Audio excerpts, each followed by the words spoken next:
हाँ दोस्तों, आज हम एसएससी के जो लेटेस्ट पैटर्न के क्वेश्चंस हैं बहुत अच्छे क्वेश्चंस करेंगे और जो चेंजेस हैं क्वेश्चंस में, लैंग्वेज में, वो सब डिस्कस करेंगे और इन सब की पीडीएफ फाइल विद सॉल्यूशंस, ठीक है ना, न्यून क्लासेज के टेलीग्राम ऐप पे अपलोड कर दूंगा, तो आप टेलीग्राम भी ज्वाइन कर लो। और जो बच्चे अभी मेंस देने वाले हैं उनके लिए ये जंबो प्रैक्टिस बैच है मेंस का, बहुत अच्छे से प्रैक्टिस करेंगे।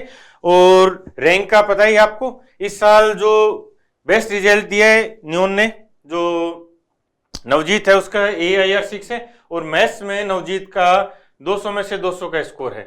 और लास्ट ईयर 2018 की बात करें तो लक्ष्मी जैन का इंग्लिश में 200 में से 200 का स्कोर था।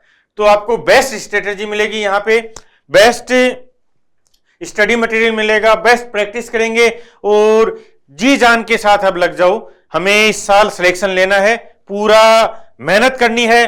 और आपको जो जैसे मैथ्स की बात करें तो चाहे आपको एडवांस वाला पार्ट में प्रॉब्लम हो चाहे अर्थमेटिक में हो, बेस्ट लेवल पे हम डिस्कस करेंगे दोनों को। और इंग्लिश में भी कॉम्प्रीहेंशन को भी बहुत अच्छे से करवाया है मैम ने, चाहे वो वोकैब वाला पार्ट हो चाहे ग्रामर हो, वो आप पहले की क्लासेज भी देख लेना, मैं आगे रेफरेंस भी दे दूंगा इस क्लास में भी। तो हम हर लेवल पे बेस्ट करने वाले हैं। टियर 3 में भी जो 100 नंबर है उनको भी बहुत अच्छे से अभी से अपन लेके चलेंगे। तो अब कोई भी बहाना, कोई भी कमी नहीं दिखनी चाहिए आपके सिलेक्शन में। आपके जो एफर्ट्स हैं वो बेस्ट लेवल पे होने चाहिए, क्योंकि आप ऑल इंडिया लेवल पे जो बेस्ट स्टूडेंट्स हैं उनसे compete करने वाले हो। 1 लाख 1.5 लाख बच्चे देंगे, लगभग 1.5 लाख दे रहे हैं 2 साल से। उन 1.5 लाख बच्चों में सिलेक्शन तो 5,000 का होना है, तो आप वो 5,000 कैसे बनोगे, ये मैं बहुत अच्छे से तैयार करूंगा आपको, कोई डाउट नहीं होना चाहिए। बस एक चीज की खूब मेहनत करनी है भाई, में जो अगला टाइम है मेंस तक का आप जी जान लगा दो। और जिन बच्चों का ये है कि सर अभी इस साल तो हमने प्रैक्टिस के लेवल पे ये एग्जाम दे दिया, नेक्स्ट एग्जाम हमें देना है, जिन भी बच्चों का नेक्स्ट एग्जाम टारगेट है वो ये फाउंडेशन बैच ज्वाइन कर लो। बहुत ही अच्छे से आपका बिल्कुल बेसिक के साथ कॉन्सेप्ट कवर करवाए हैं यहाँ पे, ठीक है। तो आज अपन जो देखेंगे वो देखो सिलेक्शन पोस्ट वाले जो ग्रेजुएट लेवल था उसके क्वेश्चंस देखेंगे और बहुत ही अच्छे क्वेश्चंस हैं, बहुत अच्छे से अपन इनको सॉल्यूशन भी देखेंगे। आओ देखो, ये बोलता है कि 9 अंकों की एक संख्या है 957 x5 y6 z3 और ये 33 से डिविजिबल है, तो x + y + z का मैक्सिमम मान क्या होगा। इस बार उसने क्या किया है, ऐसे छोटे छोटे चेंजेस किए हैं। पहले वो पूछता था कि ये वैल्यू क्या होगी, या वो 3 के लिए 11 के लिए डायरेक्ट पूछता था। अब उसने संख्याएं बड़ी कर दी हैं, कैसे फास्ट करेंगे वो देखो। पहले तो मैं पूरा कॉन्सेप्ट से करवाता हूं और फिर हम इसको ये भी देखेंगे कि इसको फास्ट कैसे किया जा सकता था। कॉन्सेप्ट देख लो, ये और ये अभी जो मैं कॉन्सेप्ट काम में लूंगा वो मैं पहले 3 साल पहले करवा चुका हूं। 3 साल पहले की आप क्लासेस देखोगे ना, 8 की डिविजिबिलिटी, 11 की डिविजिबिलिटी, 7 की डिविजिबिलिटी, वहां पे भी मैं करवा के गया हूं। 33 से डिविजिबल, इसका मतलब 3 और 11 से डिविजिबल है, क्लियर है। तो पहले मैं पूरा इसको एक बेसिक से सोल्व करवा देता हूं, ठीक है ना, बेसिक से सोल्व कर लेते हैं, इसके बाद हम इसको डायरेक्ट भी सोल्व करेंगे। देखो बेसिक से क्या है, जब हम 11 की डिविजिबिलिटी चेक करते हैं, या अभी इस बार एक पेपर में 99 की डिविजिबिलिटी भी आया है और 99 के लिए भी मैंने अलग से एक छोटा वीडियो बना रखा है डिविजिबिलिटी का। अब देखो 99 के लिए या 11 के लिए क्या होता है, हम 2-2 डिजिट के पेयर बनाते हैं, ठीक है, 2-2 डिजिट के पेयर बनाते हैं, यहाँ 0 रख दो, 2 डिजिट बन जाएगा, तो 2-2 डिजिट के पेयर बनाते हैं और उनका सबका सम, ठीक है ना, चाहे तो वो इंडिविजुअल हो, जैसे मान लो आपको बोला जाए कि 4, 5 और 6, 5, ठीक है ना, ये क्या ये नंबर 11 से डिविजिबल है। तो एक तरीका ये है कि आप इसको ऐसे देखते हो, ठीक है। तो जब संख्याएं छोटी होती हैं तो आप इसको ऐसे भी देख सकते हो, लेकिन जब बड़ी संख्या है तो उनको एक एक को जोड़ने के बजाय हम इसको डायरेक्ट भी अप्लाई कर सकते हैं। दूसरा तरीका क्या है, इसको हमें क्या कैसे देख सकते थे, ये 2 डिजिट को देखो, ये 11 से यदि 66 होता तो डिविजिबल हो जाता, तो एक कम है ना, -1 है, और ये एक ज्यादा 44 होता तो डिविजिबल हो जाता, तो -1 और +1 बन रहा है, तो ये 0 बना दिया, इसका मतलब है जो शेष वाला रिमाइंडर है वो 0, ये डिविजिबल है। सेम ये पैटर्न किसके लिए बनता है? 99 के लिए बनता है। मान लो आपको बोलता है कि 45 और ये जो नंबर है, ये नंबर, क्या ये नंबर 99 से डिविजिबल है? तब हमें क्या करना है कि क्वेश्चन आएगा अगले क्लास में मैं करवाऊंगा, तब हमें क्या करना है कि दो दो के ही पेयर बनाने हैं और इन सबको आपस में जोड़ते चलो। इन दोनों को ऐड किया कितना बन गया? 99। इन दोनों को ऐड किया कितना बन गया? 99। इसका मतलब 99 और दोनों 99 हो गए, तो इसका मतलब क्या हुआ कि रिमाइंडर 0। तो इसमें 99 का भाग जाता है। मान लो ये संख्या ऐसी होती 1 4 4 5 5 6 6 3 3, तो अब क्या करते हैं, हमें पता है कि इन दोनों का सम 99 बन रहा है, ये एक एक्स्ट्रा रह गया, तो ये एक रिमाइंडर है, शेषफल है। क्लियर है ना? ये एक किसको रिप्रेजेंट करता है? शेषफल को। इस पे मैं पहले करवा चुका हूं, वो भी देख लेना। और जब 99 वाला क्वेश्चन करेंगे अपन, इसी फेज 9 में पूछा ग्रेजुएट लेवल वाले में, तो दोबारा डिस्कस कर लेंगे। क्लियर है? अब इसको समझते हैं। हमने देखा कि ये जो नंबर है 11 से डिविजिबल है, तो हम दो दो के पेयर के रूप में इसको देखेंगे। यहां से देखो, ये 9 और 57, इनका सम कितना हो गया? 66। इसका मतलब इन दोनों का कोई रोल नहीं है, 66 में तो 11 का भाग जाता है। तो हमारे पास जो नंबर जो रिक्वायर्ड है वो केवल और केवल ये हैं। क्या? x5 y6 और z3, जिनमें से 5 6 और 3 ये इकाई का अंक यूनिट्स प्लेस पे जो डिजिट है उनको रिप्रेजेंट करता है, और x y z ये दहाई के अंक टेंस प्लेस पे जो डिजिट है उनको रिप्रेजेंट करता है। अब हमें इन तीनों को ऐड भी करना है। यदि इन तीनों का सम 11 से डिविजिबल हो गया, तो हम ये कहेंगे कि ये संख्या 11 से डिविजिबल है। फिर एक 3 और बचेगा, उस 3 को भी लेंगे। बाकी पहले यदि आप 3 पे कंफर्ट हो, डिजिट सम क्या आपकी अच्छी पकड़ है? ठीक है ना? डिजिट सम पे भी मैं बहुत अच्छे से क्लास लेके गया हूँ। डिजिट सम पे आपकी अच्छी पकड़ है तो आप डायरेक्ट भी देख सकते हो, डिजिट सम ही आंसर कर देगा। बट मैं चाह रहा हूँ कि पहले एक बार आपको डिटेल में सोल्व करवा दूं। आ जाओ। ये बोलता है कि इन सब का सम देखो, ये 11 और 3 4 हो गए, और एक कैरी हो गया, वो कैरी हम यहाँ रख देते हैं एक। ठीक है? अब हमें ये देखना है कि ऐसी कौन सी संख्या होगी जिसका इकाई का अंक 4 हो, और उसमें 11 का पूरा पूरा भाग जाता हो। ठीक है ना? तो ऐसी कौन सी संख्या होती है? 44 होती है। ठीक है? 44 होती है। तो एक तो हमारे पास कैरी, इसका मतलब जो x plus Y plus z, इनका सम कितना होना चाहिए? 3। यदि इनका सम 3 हो गया, तो हम ये बोलेंगे कि 3 और ये 1 और आ जाएगा, तो 44 हो गए। तो इसका मतलब 11 का भाग जाता है। तो एक केस क्या है? x plus Y plus z कितना हो सकता है? 3, जब 11 का भाग जाए, केवल 11 का। ठीक है? लेकिन ऑप्शन में हमारे पास अवेलेबल नहीं है। फिर दूसरा देखो, इसके बाद 44 के बाद ऐसा कौन सा नंबर आएगा जिसका इकाई का अंक 4 हो, 11 से भाग जाता हो? जो 14 से मल्टीप्लाई करें 154, ये बनेगा ना 154। इसका मतलब 4 आ गया, तो ये जो x plus Y plus z है और 1, इनका सम कितना होना चाहिए? 15 होना चाहिए। जो इनमें से एक तो कैरी आ रहा है, तो x plus Y plus z, इसका जो दूसरा पॉसिबल वैल्यू मिल रही है वो कितनी मिलेगी? 14। ये 14 क्यों? क्योंकि 15 बन रहा है ना, 154 में 11 का भाग जाता है, तो एक तो कैरी आया है और 14 हमारे पास अवेलेबल है। क्लियर है इनका सम? क्या हमारे पास 14 ऑप्शन में? ये भी नहीं है। फिर आगे चलते हैं, इसको दूसरा देखो कि x5 y6 और z3, तो इकाई का अंक 4 आ गया, एक कैरी आ गया। अब ये इसके बाद आगे चलो, कब चलेगा? 154 के बाद 110 और ऐड कर दें, तो 264, इकाई का अंक 4 ही रखना हमें, तो 264 पे 11 का पूरा भाग जाएगा। अब एक तो हमारे पास कैरी है, और इन सब का सम कितना होना चाहिए? 26 होना चाहिए ना, जिसमें से एक कैरी है, तो x y और z, इनका सम कितना हो गया? 25। ये हमारा आंसर है। बोलो, ये क्लियर हुआ? अब ये तो पूरा कॉन्सेप्ट है जो मैंने डिटेल में समझा है। अब आपको डिजिट सम से देखते हैं, तो ये बहुत ही फास्ट कर सकते थे। देखो एक बार, डिजिट सम में क्या करता? 9 5 7 x5 y6 और z3, इनमें किसका भाग जा रहा है? 33, यानी 3 का भाग जाएगा। 3 का भाग जाता है, वो कोई भी संख्या है जिनमें 3 का भाग जाता है, तो उसका डिजिट सम क्या होना चाहिए, 3, 6 और 9 होना चाहिए, 3, 6, 9।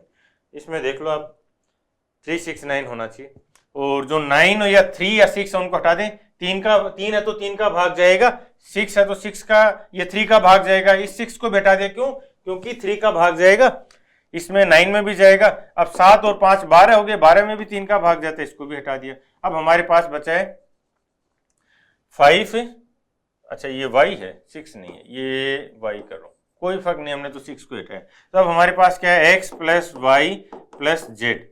अब इन सब का जो सम है वो कितना होना चाहिए, ये +5 हो रहा है हमारे पास, +5, तो इसको हम क्या बना दें, 6 बना दें। यदि x plus Y plus z और 5 इन सब का सम 6 बन जाए तो 3 का भाग चला जाएगा, तो ये 5 हमारे पास अवेलेबल है, ये रहा, तो x plus Y plus z ये कितना आ जाएगा, 1। इसका मतलब है जो x plus Y plus z है इसका डिजिट सम 1 हो सकता है। जब डिजिट सम 1 हुआ तो इसके बाद जो अगला नंबर बनेगा वो उसका डिजिट सम कितना होगा, 4 होगा। क्यों होगा, देखो इसमें यदि हम इसका डिजिट सम 4 कर देते हैं, x plus Y plus Z इन सब का डिजिट सम 4 है, +5 कर दें तो क्या इसमें 9 बन गया ना, 9 में 3 का भाग जाता है, बिल्कुल जाता है। तो दूसरी चॉइस हमारे पास बनी कि जो डिजिट सम है, ठीक है ना, वो क्या बन सकता है, 4।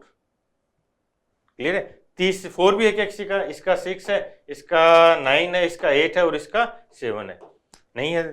फिर तीसरा केस बनेगा हमारे पास कि 3 ऐड करने पर 4 मिला, अब 3 ऐड और कर दो, 7 + 5 12 में 3 का भाग जाता है, तो अगला जो डिजिट सम है वो बनेगा 7। तो हमारे पास एक ही चॉइस है, ये आंसर है। डिजिट सम से भी कर सकते थे, और ये सब तो ना मैंने आपको समझाने के लिए इतना टाइम लिया है, अदरवाइज आपकी कॉन्सेप्ट की क्लियरिटी है तो आप 2-2 5-5 सेकंड के क्वेश्चन हैं ये। दोबारा देखो, एक बार रिपीट करते हैं, ध्यान से देखना। 3 के लिए मैं सोल्व कर दूं एक बार, देखो यहीं पे देखोगे, ये बोलता है कि इसमें 33 का भाग जाता है, 33 का भाग जाता है, इसका मतलब 3 का भी भाग जाएगा, और 3 का भाग जाता है तो जो डिजिट सम है वो 3 होना चाहिए या 6 होना चाहिए या 9 होना चाहिए। कोई भी संख्या जिसमें 3 का भाग जाता है उनका डिजिट सम केवल ये 3 ही हो सकता है, इसके अलावा कोई भी दूसरा डिजिट सम होगा तो 3 का भाग नहीं जाएगा।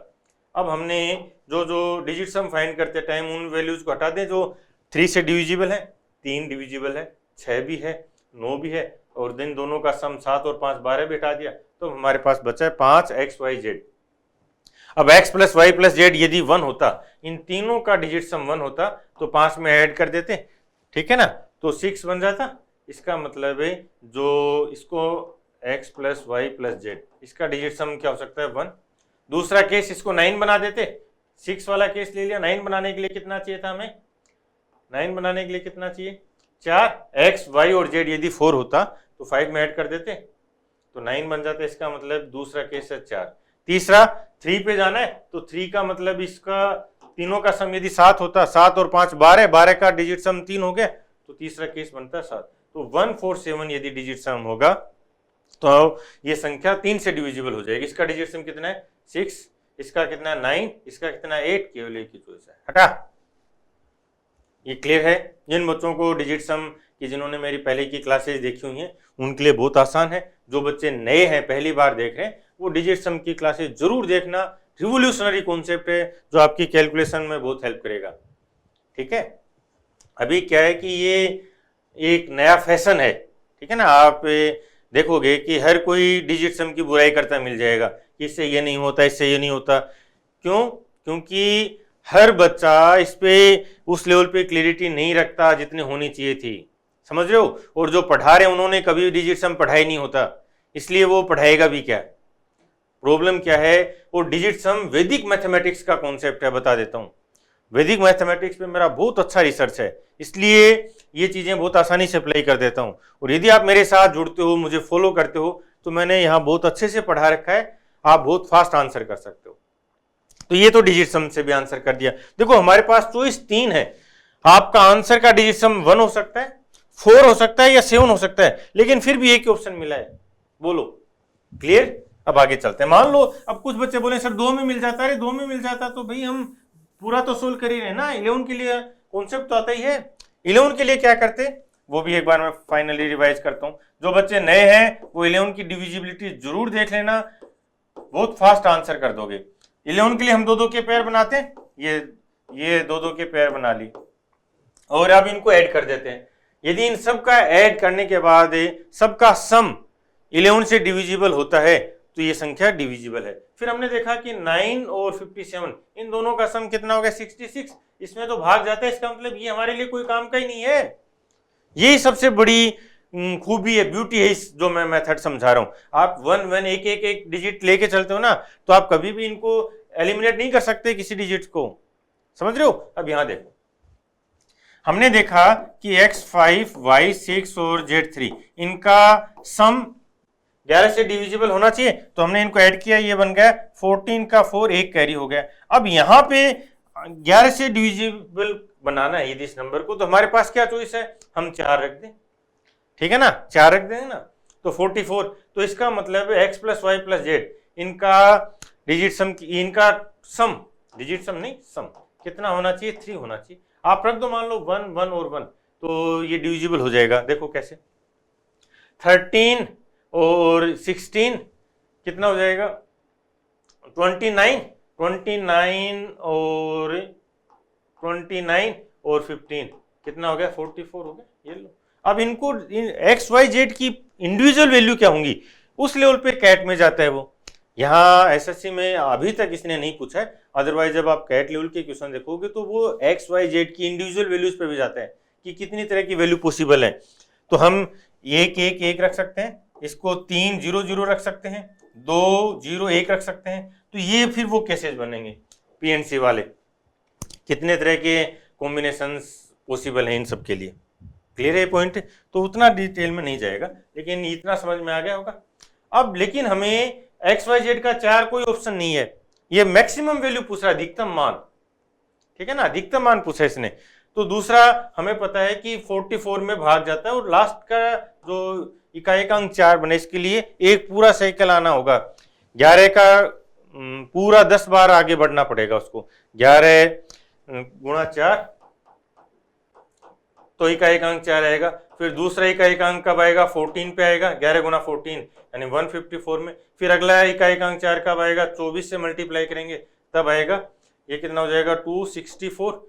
तो अब जो नेक्स्ट नंबर है वो क्या हो सकता है, x plus Y plus z 14 हो सकता है इनका सम, 15 में से एक तो ये कैरी आया हुआ है, ठीक है, तो 14 हो सकता है, 14 भी नहीं है। फिर तीसरा 26 में एक कैरी आया हुआ है, कितना हो सकता है 25। चलो क्लियर है। तो ये कॉन्सेप्ट सीखते चलो, इनको अप्लाई करते चलो, और जब एग्जाम में जाओ ना तब बहुत फास्ट होने लग जाएंगे। कब होंगे, जब ये क्लियरिटी रहेगी, ठीक है। आगे चलते हैं। 3 अंकों की संख्या ABC, BCA और CAB का योग हमेशा किससे डिविजिबल होगा। तो जब भी ऐसे 3 अंकों की संख्या बोले तो हमेशा ना इसको आपको ऐसे लिखना है। फिर दूसरा 100B plus 10C plus A, और इस पे मैंने जो मेंस के क्वेश्चंस आए हुए हैं नंबर सिस्टम पे उसकी एक केस स्टडी पहले करवाई हुई है, तो जो बच्चे भी मेंस देने वाले हैं वो केस स्टडी जरूर देख लेना। अभी यही है, इन सब का सम देख लेते हैं, सम कितना हो जाएगा, किससे डिविजिबल होगा हमेशा। ये 100A प्लस A और ये 10A कितना हो जाएगा 111A प्लस B क्या देखो 10 100 और B कितना हो गया 10 110 और 111B, और C के लिए देखो C 10C और ये 111C हो जाएगा। 111 को कॉमन ले लिया तो A plus B plus C हो गया, इसका मतलब है हमेशा 111 से डिविजिबल है। 111 एक बहुत ही इंटरेस्टिंग नंबर है, हमेशा याद रखना। ये क्या है 37 इंटू 3 को रिप्रेजेंट करता है, ठीक है। तो इसका मतलब ये 37 से डिविजिबल है। 37 एक प्राइम नंबर है, 3 भी एक प्राइम नंबर है, और इसकी एक ब्यूटी क्या है, अब मान लो आप इसको 37 इंटू 3 इंटू 2 से मल्टीप्लाई करोगे तो ये 2 हो जाएगा, ये 2। अब यदि कोई यहाँ पे बोले कि सर मैं यहाँ 7 रखूंगा तो क्या हो जाएगा 777 हो जाएगा, ये ध्यान रखना, ठीक है। तो ये जब भी 3 डिजिट रिपीट होके कोई तीन अंकों का नंबर बनाए 777, 555, तो क्या बनेगा, वो 37 से डिविजिबल होगा और 37 इंटू 3 इंटू वो डिजिट। मान लो आपको बोले कि 888 है, तो आपके माइंड में क्या चलना चाहिए फटाफट, 37 इंटू 3 इंटू 8 है भाई, ये क्लियर है। बहुत बार इसकी आपको रिक्वायरमेंट पड़ेगी एक क्वेश्चंस में, तो अब तो क्लियर हो गई। अब और मान लो आपको ये ऐसे नहीं समझ में आता, इसको आप डायरेक्ट देखना था, तो कोई भी एक वैल्यू लेके चेक कर लो। लेकिन वैल्यू पे आप ना जैसे घर पे करो तब तो वैल्यू वाला भी ठीक है, लेकिन कॉन्सेप्चुअली आपको स्ट्रोंग होना होगा तभी मजा आएगा। मान लो हमने 1 2 3 कर दिया, ठीक है ना, फिर ये क्या हो जाएगा 2 3 1 और फिर 3 1 और 2, ये बन गए। तो अब ये कितना हुआ 6 6 और 6। हमें पता है 666 बन रहा है, तो 37 इंटू 3 इंटू 6 है, तो हमेशा 37 से डिविजिबल होगा। मान लो आपको एग्जाम में नहीं आता तो आप ऐसे भी देख सकते हो, ठीक है। बट ये जो मैंने 100A + 10B + C ये फॉर्मेट बताया, ये क्लियरिटी होनी चाहिए। और मेंस में कई बार बहुत अच्छे क्वेश्चंस पूछे इसने यहाँ से, और कैट में तो कैट वालों का तो ये फेवरेट ही था, ठीक है ना। MBA के लिए जो एग्जाम होता है कैट IIMs में जाने के लिए, उनके लिए ये 37 इंटू 3 ये फेवरेट था, ये नंबर। ऐसे ही एक नंबर उनका फेवरेट वो है जो आजकल SSC भी बार बार लेके आ रहे, 1001, ठीक है ना। ये भी 3 क्रमागत प्राइम नंबर्स का प्रोडक्ट है, 7 इंटू 11 इंटू 13, ये भी हमेशा ध्यान रखना। यहाँ से भी क्वेश्चंस आपको मिलेंगे ही मिलेंगे। चले आगे, चलो। एक व्यक्ति का मासिक एक्सपेंडिचर बचत से 40% अधिक है, मासिक आय में 40% की वृद्धि होगी, एक्सपेंडिचर में 60% का इंक्रीज हो गया और 2070 रुपए वो बचाने लग गया, तो प्रारंभिक मासिक खर्चा क्या था। इस पे मैंने न्यू एलिगेशन के नाम से आय और खर्चा ये क्लास बनाई थी, इनकम आय व्यय, ठीक है। और न्यू एलिगेशन लगा रहा हूं मैं, न्यू एलिगेशन पे मैंने बहुत अच्छे से पढ़ा रखा है, जो बच्चे नए हैं वो क्लास जरूर देख लेना। आया यहाँ पे, ठीक है ना। अब देखो दोबारा ध्यान से क्या करेंगे, हमारे पास 3 वैल्यूज होते हैं, ये होता है इनकम, ये एक्सपेंडिचर और ये सेविंग्स। ये बोलता है कि मासिक आय जो खर्चा है ना वो बचत से 40% अधिक है, तो बचत 5 रुपए है, मान लो 5 रुपए है, तो 40% अधिक, तो एक्सपेंडिचर कितना हो जाएगा 7 हो जाएगा, क्लियर है। फिर उसकी इनकम में 40% की इंक्रीज है, ये 40% लिख दिया। एक्सपेंडिचर में 60% का इंक्रीज है, ये 60 लिख दिया, ठीक है। तो अब हम ये देखेंगे कि उसके सेविंग्स में कितने परसेंटेज का इंक्रीज है। ये क्वेश्चन भी पूछता है वो डायरेक्ट कई बार, तो ठीक है। ये तो ये 5 इधर आ जाएगा, ये 7 इधर आ जाएगा। ये 5 किसको रिप्रेजेंट करता है, देखो इन दोनों का गैप कितना है, ये स्केल कितने की 20 को, 5 यदि 20 को रिप्रेजेंट करता है तो 7 कितने को रिप्रेजेंट करेगा 28 को, 5 गुणा 4 20, तो 7 गुणा 4 28। अब ये जो वैल्यू होगी, ठीक है ना, ये हमेशा क्या होगी, मिडिल वैल्यू होगी, मिडिल वैल्यू।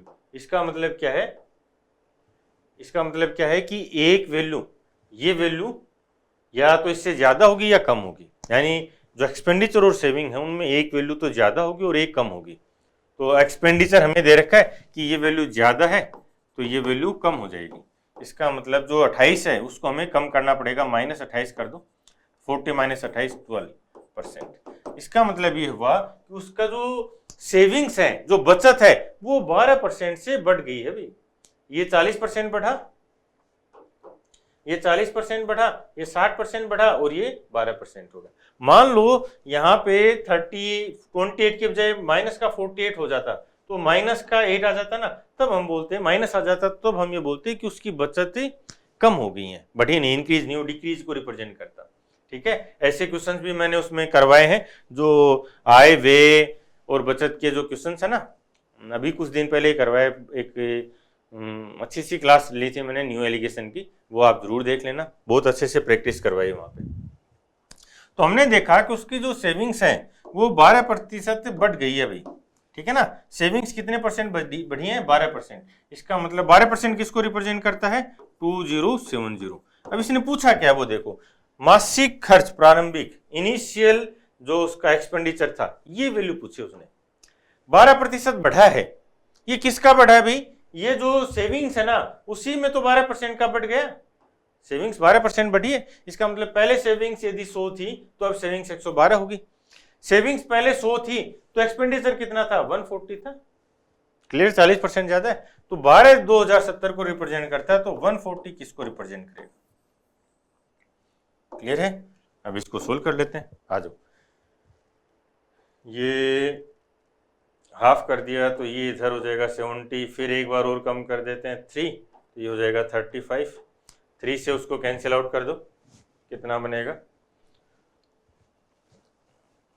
207 के लिए 69, क्यों? ठीक है, हाँ 690 इंटू 35। अब यहाँ पे आपके पास चॉइस है कि आप इसको कैसे सोल्व करते हो। डिजिट सम से देख सकते हो, लास्ट डिजिट देख सकते हो, पूरा सोल्व कर सकते हो, ठीक है ना। अब आपको जैसे समझ में है वैसे कर सकते हो। तो 0 है तो लास्ट डिजिट तो 0 रहेगी, इसका मतलब ये और ये, बस एक ऑप्शन गया हमारा। अब लास्ट के पास 5 है तो 5 भी रहेगा, ठीक है ना। तो अब हमारे पास दो ऑप्शन चले गए, 2 ऑप्शन हो रह गए, ठीक है। अब चाहे तो आप यहाँ पे डिजिट सम लगा लेना, मैं पूरा भी सोल्व कर देता हूँ। पूरा भी सोल्व कर सकते हो, ऐसी बात नहीं है। लेकिन यदि आपको टेबल्स, स्क्वायर्स ये बहुत अच्छे से याद है, 35 का पहाड़ा याद है तो पूरा कर देता हूँ। देखो 35 गुणा 9 315 होता है, तो 5 रख लिया, 31 कैरी हो गया। 35 गुणा 6 210 होता है, 210 और 31 241, 241 हो गया। हटा, ये लो। अब 35 का पहाड़ा नहीं आता तो क्या करें? कोई दिक्कत नहीं है, 3 और 5 को अलग अलग कर देना। और यदि आप डिजिट सम में लास्ट डिजिट में इनमें एफिशिएंट हो तो डिजिट सम भी चेक कर सकते हैं। आ जाओ चेक कर लेते हैं। इसका डिजिट सम कितना है? 6 और इसका डिजिट सम कितना है? 8। तो देख लो कितना हो जाएगा, 8 6 48, 48 का डिजिट सम कितना हो गया? 4 8 और 4 12, 3 हो गए। तो हमारा जो आंसर है उसका डिजिट सम 3 होना चाहिए। इसका देखो 5 और 4 9 कैंसिल हो गया, 3 बन रहा है। और इसका देखो कितना बन रहा है? 9 बन रहा है। ये नहीं हो सकता, यही ऑप्शन हटा। आप ऐसे भी देख सकते हो, कितने तरीके हैं। जितने ज्यादा मेथड्स पे आप वर्क करोगे, जितना क्लैरिटी रहेगी हर मेथड की, आप उतना ही फास्ट करोगे। कई बार क्या होता है कि जो बच्चे नए स्टार्ट करते हैं वो कंफ्यूज हो जाते हैं, और कुछ ऐसे लोग हैं जिनका काम या जिनका धंधा यही है कि बच्चों को कैसे डराया जाए, कैसे उनको कंफ्यूज किया जाए, समझ रहे हो। तो कंफ्यूज क्यों हो जाते हैं कि सर मुझे कैसे पता चलेगा डिजिट सम लगाना है, सर मुझे कैसे पता चलेगा लास्ट डिजिट देखनी है, या सर डिजिट सम 2 में सेम आ गया तो लास्ट डिजिट 2 में सेम आ गई तो मैं क्या करूंगा? भाई कुछ नहीं करना, तो जितनी प्रैक्टिस करेगा उतनी क्लैरिटी आती जाएगी। समझ रहे हो ना। आप कभी भी ये मत रखना कि हमेशा कोई एक मेथड ही लगेगा, नहीं। आपको प्रैक्टिस करते चलना है, इवेल्युएट करते चलना है, और जैसे जैसे आप मेहनत करते जाओगे, प्रैक्टिस करते जाओगे, चीजें अपने आप क्लियर होती जाएंगी। तो किसी भी लेवल पे आपके मन में फियर नहीं होना चाहिए, ठीक है। और एक चीज बताऊं, जो ये नवजीत कौर है, ठीक है ना, नवजीत कॉमर्स की स्टूडेंट रही है, कॉमर्स में 200 में से 200। और जो लक्ष्मी जैन थी लास्ट ईयर 2018 में, जिसके इंग्लिश में 200 में से 200 थे, ठीक है ना, वो बच्ची भी कॉमर्स की स्टूडेंट थी। तो जब आर्ट्स कॉमर्स वाले कर सकते हैं तो यार क्यों नहीं कर सकते आप। कई बार बच्चों के मन में यही डर रहता है, इसी बात से डरा दिया जाता है कि तू तो कॉमर्स वाला है, तू आर्ट्स वाला, तू क्या करेगा। समझ रहे हो ना। तो आपके मन में एक स्ट्रॉन्ग फीलिंग होनी चाहिए, करके जाऊंगा, करने के लिए आया था यहाँ पे, सिलेक्शन लेने के लिए आया था और सिलेक्शन लेके जाऊंगा, कोई ताकत नहीं है जो रोक दे। ये एटीट्यूड जब आप अंदर ले लोगे ना अपने, तब कोई रोक नहीं सकता यार। लेकिन होता क्या है कि बच्चा डरा बैठा रहता है कि मैं तो गांव से हूं सर, मैं क्या करूंगा। अरे यार तू खुद ही डरा बैठा है, तुझे कौन जीतने देगा इस कंपटीशन में। एक स्ट्रॉन्ग फीलिंग होनी चाहिए, और वो कब आएगी? मेहनत करने से। कब आएगी? कॉन्सेप्ट पे वर्क करने से। कब आएगी? लगातार वाले एटीट्यूड से। अभी मान लो आपका प्री अच्छा नहीं गया तो हार के थोड़ी टूट जाना है, नहीं, दोबारा खड़े हो जाओ और नए सिरे से लग जाओ। और ये लगता है कि सर मैं मेंस दूंगा तो जी जान लगा दो कि साल नहीं छोड़ूंगा सर। आओ आगे देखते हैं। ये बोलते हैं किसी वस्तु की कीमत में 23% का इंक्रीज होता है, तो एक परिवार ने खपत को इस प्रकार से कम कर दिया है कि जो एक्सपेंडिचर वो केवल 5% ही अधिक बचा है। ये मेंस 2018 में 2019 में बहुत अच्छे क्वेश्चन पूछे इनने, ठीक है। तो ये बताओ कि खपत को कितने प्रतिशत की कमी की। उसने देखो 105 तक रोक दिया, तो उसने कमी कितने की उसने 18 की कमी कर दी। मान लो कीमत 23% बढ़ी और वो भी अपना कुछ भी कमी नहीं करता। जैसे मान लो वो पहले 100 kg घी पीता था, ठीक है ना, घी पियो और मजे करो, क्यों, 100 kg घी पीता था। अब घी की कीमत 23% बढ़ गई और आज भी वो चाहता है कि 100 kg घी पीऊंगा, तो उसका खर्चा 23% बढ़ गया। लेकिन वो थोड़ा समझदार था, समझदार ये दिखाई कि जब कीमत बढ़ी हुई तो मैं खर्चा कम कर दूं। फिर उसने क्या किया कि अपनी खपत जो कंजम्पशन था उसका घी पीने का, उसको कम कर दिया कि थोड़े दिन जब तक महंगाई है तब तक कम कर दो, और ये समझदारी भी यही है। तो उसने क्या किया, कुछ कम कर दिया, मान लिया मैं उसको X% बोल रहा हूँ, ठीक है ना, उसने X% की कमी कर दी। और करने के बाद उसने देखा कि अभी जो एक्सपेंडिचर है ना वो 5% बढ़ गया। पहले 100 रुपये खर्च करता था, अब 105 रुपये खर्च हो रहे हैं। लेकिन उसने 123 हो जाते यदि कमी नहीं करता तो, लेकिन उसने बचा लिया। अब कितना बचा लिया, उसने 18 रुपए की कमी कर ली। कितने पर, 123 पर। इसको सोल्व करना है। अब क्या होता है कि ये यहां पे आके प्रॉब्लम आ जाती है बच्चों को, ठीक है ना। अब इसको बेस्ट सॉल्यूशन, इसका बेस्ट मेथड क्या है वो भी बहुत अच्छे से समझना। यहां मैंने एक कॉन्सेप्ट करवाया है, परसेंटेज रेसिप्रोकल वैल्यूज, ठीक है ना। मैं एक बार, और जो पहले की क्लासेज हैं उनमें मैंने परसेंटेज रेसिप्रोकल वैल्यूज याद भी करवाई हैं। तो यहां देखो 100/8 होता तो हम क्या बोलते कि 12.5 होता है, सबको याद होती है, रट के बैठे रहते हैं। मैंने 1 से लेकर 50 तक की वैल्यूज याद करवाई हैं, वो 1 से लेकर 50 तक।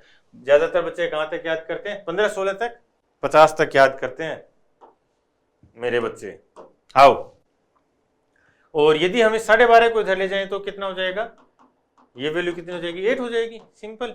अब यदि ये 100/12.5 होता तो ये कितना होता, 8 होता। लेकिन ये मैं इसको 12.3 के सेंस में देख रहा हूं, ठीक है, या ऐसे देख लो 100/125 होता तो, ठीक है, परसेंटेज रेसिप्रोकल वैल्यू 100/125 होता तो हम 0.8 देख लेते, ठीक है। ये 123 है, ये हमने क्या किया, यहाँ पे कम कर दिया थोड़ा सा, 125 से थोड़ा कम किया, तो ये वैल्यू क्या होगी, थोड़ी सी ज्यादा हो जाएगी। तो 0.2 कम किया हमने, 125 की जगह 123 किया तो 0.1 बढ़ा दो, तो ये वैल्यू कितनी हो जाएगी, 0.81। और ये बहुत फास्ट कर लोगे, मैंने इस पर बहुत अच्छे से प्रैक्टिस करवाई है। और ये जो परसेंटेज रेसिप्रोकल वैल्यू है ये आपको डीआई में बहुत हेल्प करेगा, और जहां जहां कैलकुलेशन आती है बहुत गजब लेवल पे आपकी एफिशिएंसी बढ़ा देगा।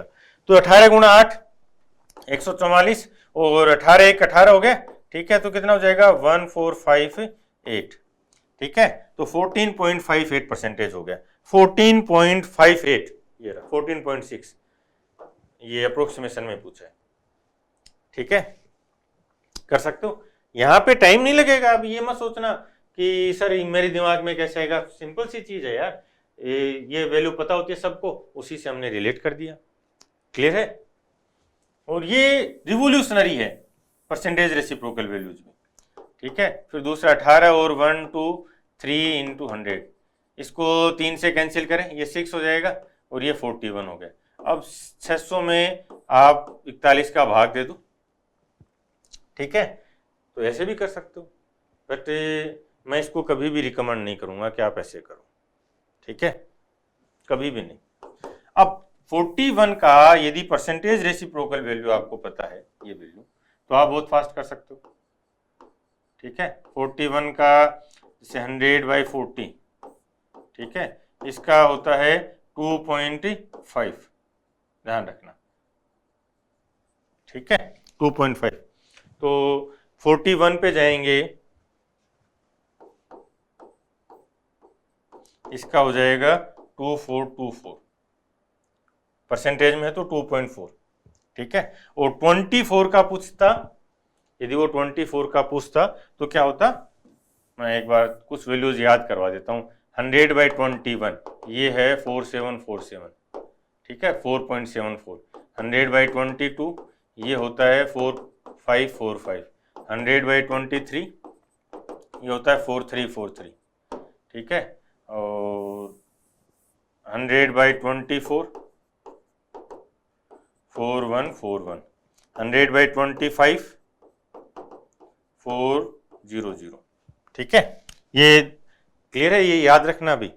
अब इन्हीं के साथ आप ये वैल्यूज भी याद कर लेना। ये मैंने मॉडिफाई करके बनाया, और ये जब मैं कैट में पढ़ाता था तो डीआई में बहुत अच्छी कैलकुलेशन आती थी। आजकल एसएससी में, बैंक में भी कैलकुलेशन आने लगी है, तो वहाँ बहुत हेल्प करेगा आपकी। ठीक है, अब इसी को मॉडिफाई करके बना, एग्जैक्ट वैल्यू नहीं है, ठीक है, ये मॉडिफाइड वैल्यूज हैं। तो ये 100/47 बताओ कितना हो जाएगा? ये रहा 2121 यार। 100/45 कितना हो जाएगा? 2.22। 100/43 कितना हो जाएगा? 2323। ये 2 पॉइंट है, 2.323। और इतना क्लियर जाने की भी आपको जरूरत नहीं पड़ेगी। ठीक है, और 41 के लिए 2424 और 40 के लिए 2.5। ये 10 वैल्यूज हमेशा याद रहेंगी। अब इनकी एप्लीकेशंस है, आप अप्लाई करते रहना जहां भी आपको ये वैल्यू मिले। जैसे मान लो वो बोले, इसी पे चलते हैं अपन, 100/41 था ना, ये रहा। ठीक है, तो हमारे पास कितना था? 6/41 × 100। ठीक है, तो ये वैल्यू हमें समझ में आ गई, क्या है? 2.424 है। तो अब जो ऑप्शंस हों उनके अकॉर्डिंग देख लेना। मैं यदि इसको 24 लेके चलूं तो क्या हो जाएगा? देखो एक बार, 6 × 2.4 लें तो 144 हो गया, इसका मतलब 14.4।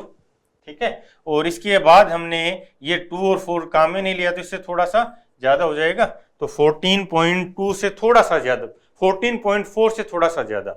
ये 14.2 नहीं हो सकता, 15.2 तक भी नहीं जाएगा, 15.8 नहीं होगा, ये आ जाएगा। आप इसको ऐसे भी देख सकते हो। कैलकुलेशन बहुत आसान है जब आपको मेथड्स पता हो, समझ रहे हो ना? जब आपके पास कॉन्सेप्ट्स हो, जब आपने प्रैक्टिस की हो, जब आप कॉन्फिडेंट होते हो कि मैं जीतूंगा, तब आप जीतते ही जीतते हो। ठीक है, ये क्लियर हो गया? चलो, और इसको थोड़ा और आगे पूरा सोल्व कर लेना, आप बिल्कुल परफेक्शन पे पहुंच जाओगे। ये बोलता है कि दो वस्तुएं हैं, ए और बी का क्रय मूल्य समान है।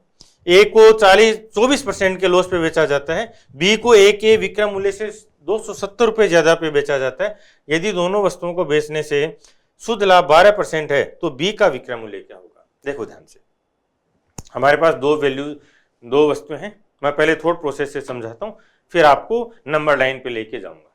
देखना ध्यान से, दो वस्तुएं हैं, दोनों का क्रय मूल्य समान है। एक को आपने 24% घाटे में बेचा और दूसरे को अब बराबर नो लॉस नो प्रॉफिट पे बेचना है, तो भी 24% प्रॉफिट पे बेचना पड़ेगा। यदि आपने, मान लो मैं 2 पेन लेके आया, ये 2 पेन है, इस पे दोनों का क्रय मूल्य समान है, इस पे मैंने 24% घाटा कमा लिया। ठीक है, तो इस पे 24% का प्रॉफिट कमाएंगे, तब क्या होगा? No loss no profit. Clear? तो 24% प्रॉफिट उसको कमाना होगा बी पे, ताकि नो लॉस नो प्रॉफिट हो। लेकिन वो बोला कि नहीं, दोनों पर 12% का लाभ हो गया फाइनली। इसका मतलब है जो दूसरा बेचने वाला है, दूसरा बी जो पॉइंट है, बी वस्तु है, उस पे 12 कमाना है और ए पर भी 12 कमाना है। इसका मतलब है उस पे 24% और कमाना है। क्लियर है? तो जो बी है उसको 48% के प्रॉफिट पे बेचा है, तब जाकर ये 12% का प्रॉफिट होगा। ठीक है, अब हमें पता है कि जो ए को तो 24% लॉस पे बेचा था, बी को 48% प्रॉफिट पे बेचा है, तो जो 72% का गैप है, 72, वो 270 को रिप्रेजेंट करता है। फिर इसने क्या बोला? बी का विक्रय मूल्य, बी का विक्रय मूल्य कितना हो जाएगा? 148 है। ये सोल्व करना है। अब मैं एक बार इसको समझा देता हूं। देखो, जब मैं ये सब इसलिए बता रहा हूं कि कभी भी ना ये मत सोचना कि मैं एक इक्वेशन बनानी पड़ेंगी या बहुत लेंदी हो जाता है पेपर लेंदी तभी है जब आप XYZ की इक्वेशन में उलझ जाते हो। जब कॉन्सेप्चुअली स्ट्रॉन्ग बन जाओगे तो आप नंबर लाइन पे लाओगे पूरी मैथ्स को, और नंबर लाइन पे लाके सिखाया मैंने। ध्यान से देखो, ये बोलता है कि सीपी है ए और बी का, दोनों सीपी सेम है। ठीक है, ये यहाँ पे सीपी है। फिर ए को 24% हानि पे बेचा, तो ये ए आ गया एसपी, और ये कितना है? 24% पीछे चला गया। अब यदि बी पर भी हमें नो लॉस नो प्रॉफिट पे पहुंचना होता तो बी को भी हम कितना आगे लेके चलें? 24%। तो क्या होगा, यहां जितना उसने घाटा कमाया उतना ही प्रॉफिट कमा लेगा, तो नो लॉस नो प्रॉफिट। लेकिन वो बोलता है कि दोनों पर 12% का प्रॉफिट हुआ है। अब ये तो बेच ही दिया ना उसने 24% के लॉस पर, दोनों पर 12%, 12% है दोनों पर। इसका मतलब एक पर ही वो 12 कमाने, तो 24% का प्रॉफिट और कमाना पड़ेगा उसको। ठीक है, तो ये टोटल प्रॉफिट कितना हो जाएगा, टोटल प्रॉफिट हो गया 48% का, 48% का प्रॉफिट कमाएगा टोटल। ठीक है, अब ये बोलता है कि इन दोनों का जो गैप है वो चेक कर लो, वो कितना हो गया 24 और 48, 72%। वो गैप इसने दे रखा है कि बी का विक्रय मूल्य ए के विक्रय मूल्य से 270 रुपए ज्यादा है, तो जो 72% है ना वो कितना है 270। फिर क्या पूछा इसने कि बी का विक्रय मूल्य बताओ, तो ये जो वैल्यू है ये कितना ज्यादा है, इससे 48% ज्यादा है यहां से। ठीक है ना, यहां से, इसका मतलब है ये जो एसपी ऑफ बी है ये 148% है भाई। ठीक है, तो ये 148 की वैल्यू हमें बतानी है। चलो चेक कर लेते हैं फटाफट, आ जाओ। ये 9 से कैंसिल हो रहा है 30, ये 9 8 72। अब इसको आधा कर दे तो ये हो गया 15 और 4 और रह गया, 4 से इसको काट दो, 4 से कितनी बार चला जाएगा 120 और 28 37 इंटू 15। अभी अभी 37 करके गए थे अपन, 37 इंटू 3 इंटू 5 ही तो है ये। ठीक है ना, 37 को 15 से मल्टीप्लाई करें तो 37 इंटू 3 इंटू 5 555, हटा 555। जो वो छोटी छोटी चीजें जुड़ती चलेंगी जो आपकी कैलकुलेशन में हेल्प करेंगी, जो आपको आगे कॉन्सेप्ट को देखने में हेल्प करेंगी, जो आपको वो एक विजन देंगी। ठीक है ना, विजन मतलब क्या होता है इस चीज को समझो। विजन का मतलब ये होता है कि जैसे सपोज आप मेरे स्टूडेंट हो, मुझे फॉलो कर रहे हो, मुझे समझ पा रहे हो, तो ये विजन था। ठीक है, आपने क्या देखा कि 37 इंटू 15 करना है, क्लियर है। तो एक तरीका तो था कि आप इसको मल्टीप्लाई कर देते, और दूसरा क्या तरीका था, मैं जस्ट अभी भी बता के गया हूं। कितने बच्चों को ये याद रहा, ईमानदारी से हाँ बोलना। ठीक है, जिन बच्चों को दिख गया था वो मुझे कमेंट में यस बोल देना, और जिनको नहीं दिखा था वो भी जरूर लिखना कि सर मैं नहीं देख पाया। क्यों, ये तो बड़ी दिक्कत वाली बात है यार, जो मैं अभी 10 मिनट पहले बता के गया हूं, यदि वो भी आप यहां नहीं देख पाए, इसका मतलब है अभी आप मैथ्स में विजन डेवलप नहीं कर पा रहे हो।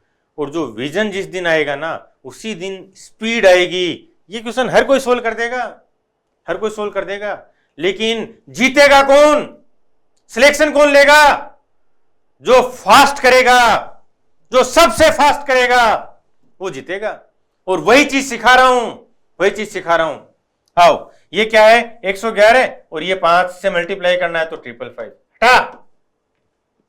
और इससे बेस्ट सॉल्यूशन नहीं हो सकता, इससे बेस्ट सॉल्यूशन नहीं हो सकता। चैलेंज के साथ बोलता हूं, ऑल इंडिया लेवल पे बेस्ट सॉल्यूशन दे रहा हूं आपको। क्या किया हमने, देखो ध्यान से, 24% के लॉस पे बेच दिया एक को, दोनों का सीपी बराबर है, तो दूसरे को अब 12% कमाना है टोटल, दोनों पे 12 यानी 24% तो प्रॉफिट कमाना है, और 24 ये लॉस इसकी भरपाई करनी है, तो दूसरे आर्टिकल को 48% प्रॉफिट पे बेचेगा। क्लियर, तो दोनों का गैप कितना हो गया, वो तो 24 पीछे है और ये 48 आगे, तो 72% है। वो 72% को किसको रिप्रेजेंट करता है, तो 270 को। फिर बोलता है कि बी का सेलिंग प्राइस बताओ, तो बी तो 48% आगे था, तो 148 सोल्व कर दिया। चलो हटा, हटा साउंड की घटा, ये एटीट्यूड होना चाहिए। आओ ध्यान से, एक दुकानदार एक वस्तु का विक्रय मूल्य उसकी लागत से 20% अधिक बनाता है, जो सेलिंग प्राइस है वो 20% आगे कर दी, फिर क्रय मूल्य में 20% की वृद्धि कर दी, और विक्रय मूल्य में भी 16% की वृद्धि कर दी, तो प्रॉफिट बताओ, प्रॉफिट क्या होगा, 16% हो गया। हटा, पहले उसने सेलिंग प्राइस 20% बढ़ाई, अब उसका क्रय मूल्य भी 20% बढ़ गया, यानी जितने में पहले बेचता था अब तो खरीद रहा है, अब जितना बढ़ाएगा वही तो प्रॉफिट है। अब उसने 16% बढ़ाया, ये उसका प्रॉफिट है। हटा, हटा साउंड की घटा। आओ नंबर लाइन पे समझाता हूं। मैथ्स बहुत आसान है और मैथ्स बहुत इंटरेस्टिंग भी है। एक बार आपको समझ में आने लग गया ना, आप पूरी रात जाग जाग के मैथ्स पढ़ते रहोगे, बोरिंग नहीं लगेगा, समझ रहे हो ना। और जिस दिन आप ये समझ लेना मैथ्स में आपको मजा आने लग गया, बोरियत फील नहीं हुई, आप मैथ्स क्वेश्चंस करने बैठे और आपको पता ही नहीं चला कि कब 4-5 घंटे गुजर गए, उस दिन आप ये समझ लेना वो साइन होगा, वो एक सिग्नल होगा कि आज आपको कोई नहीं रोक सकता। ठीक है ना। यदि आपके साथ ऐसा हो चुका है तो आप सही डायरेक्शन में हो, और जिस दिन हो जाए ना उस दिन मुझे याद करना कि सर ने बोला था, अब मैं नहीं रुकने वाला। और सच में देखना आप अलग ही कॉन्फिडेंस बनाओगे, अलग ही लेवल पे आप चले जाओगे। क्या कि जिस दिन आप ये सोच के बैठो कि यार अभी थोड़े कुछ क्वेश्चंस कर लेता हूँ, और आप लगे मजा आता गया मजा आता गया, और पता ही नहीं चला कि कब 4-5 घंटे गुजर गए, उस दिन आप विनर हो। चलो, ये बोलता है कि जो एसपी है वो 20% अधिक अंकित करता है। ठीक है, तो ये 120 बना दिया।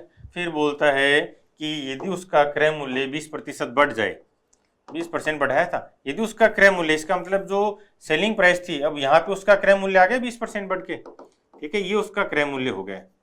क्लियर है। अब वो बोलता है कि और अब विक्रय मूल्य में, जो विक्रय मूल्य था, इसमें उसने क्या किया, 16% की वृद्धि कर दी, इंक्रीज कर दिया। तो अब क्रय मूल्य यहाँ पे आ गया आपका, तो जो इंक्रीज किया है वही तो प्रॉफिट है, तो जो प्रॉफिट है वो कितना हो जाएगा, 16%।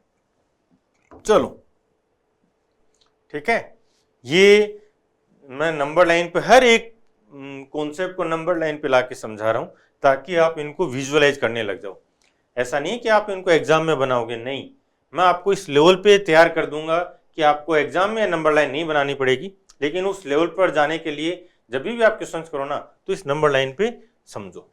पूरी मैथ्स हम ऐसे ही समझेंगे। चलो, ये फाउंडेशन बैच है, जिन बच्चों को नेक्स्ट एग्जाम देना है वो जरूर ज्वाइन कर लो, बहुत ही अच्छे लेवल पे कॉन्सेप्ट के साथ करवाया है। आ जाओ।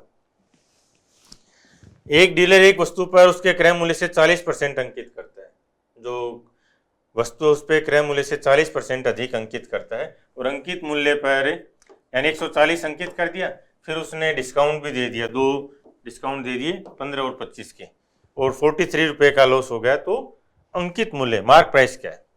ठीक है, तो इस पे 2 डिस्काउंट दे दें। पहला 15% का तो 85/100 यानी 17/20, दूसरा 25% यानी 3/4। तो ये वैल्यू सोल्व कर लो, कितना हो जाएगा, ये 7 17 3 51 गुणा 7।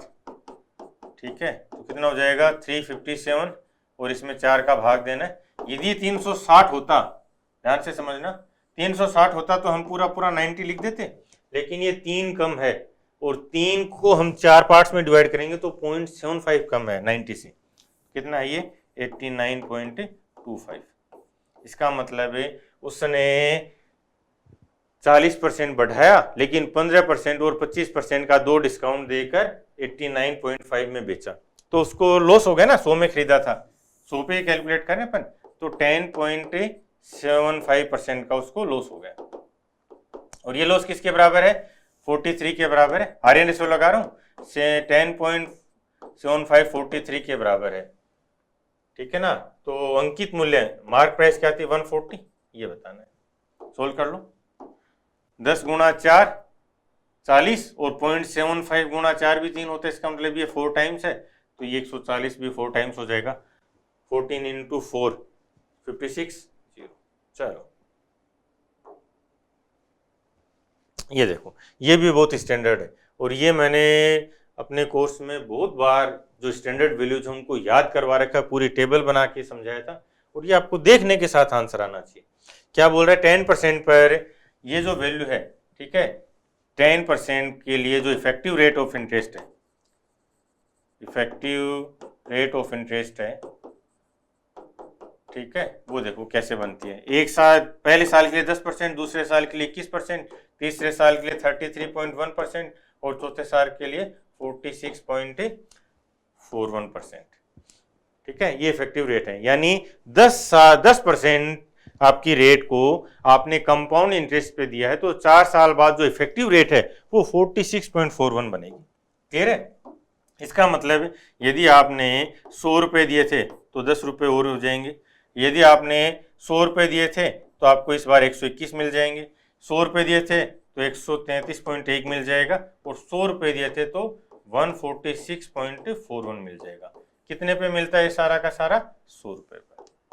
लेकिन वो बोलता है कि नहीं, आपने तो 14,000 और 641 यानी 2 जीरो और लगा रखे, तो जो प्रिंसिपल था वो कितना था 10,000 था।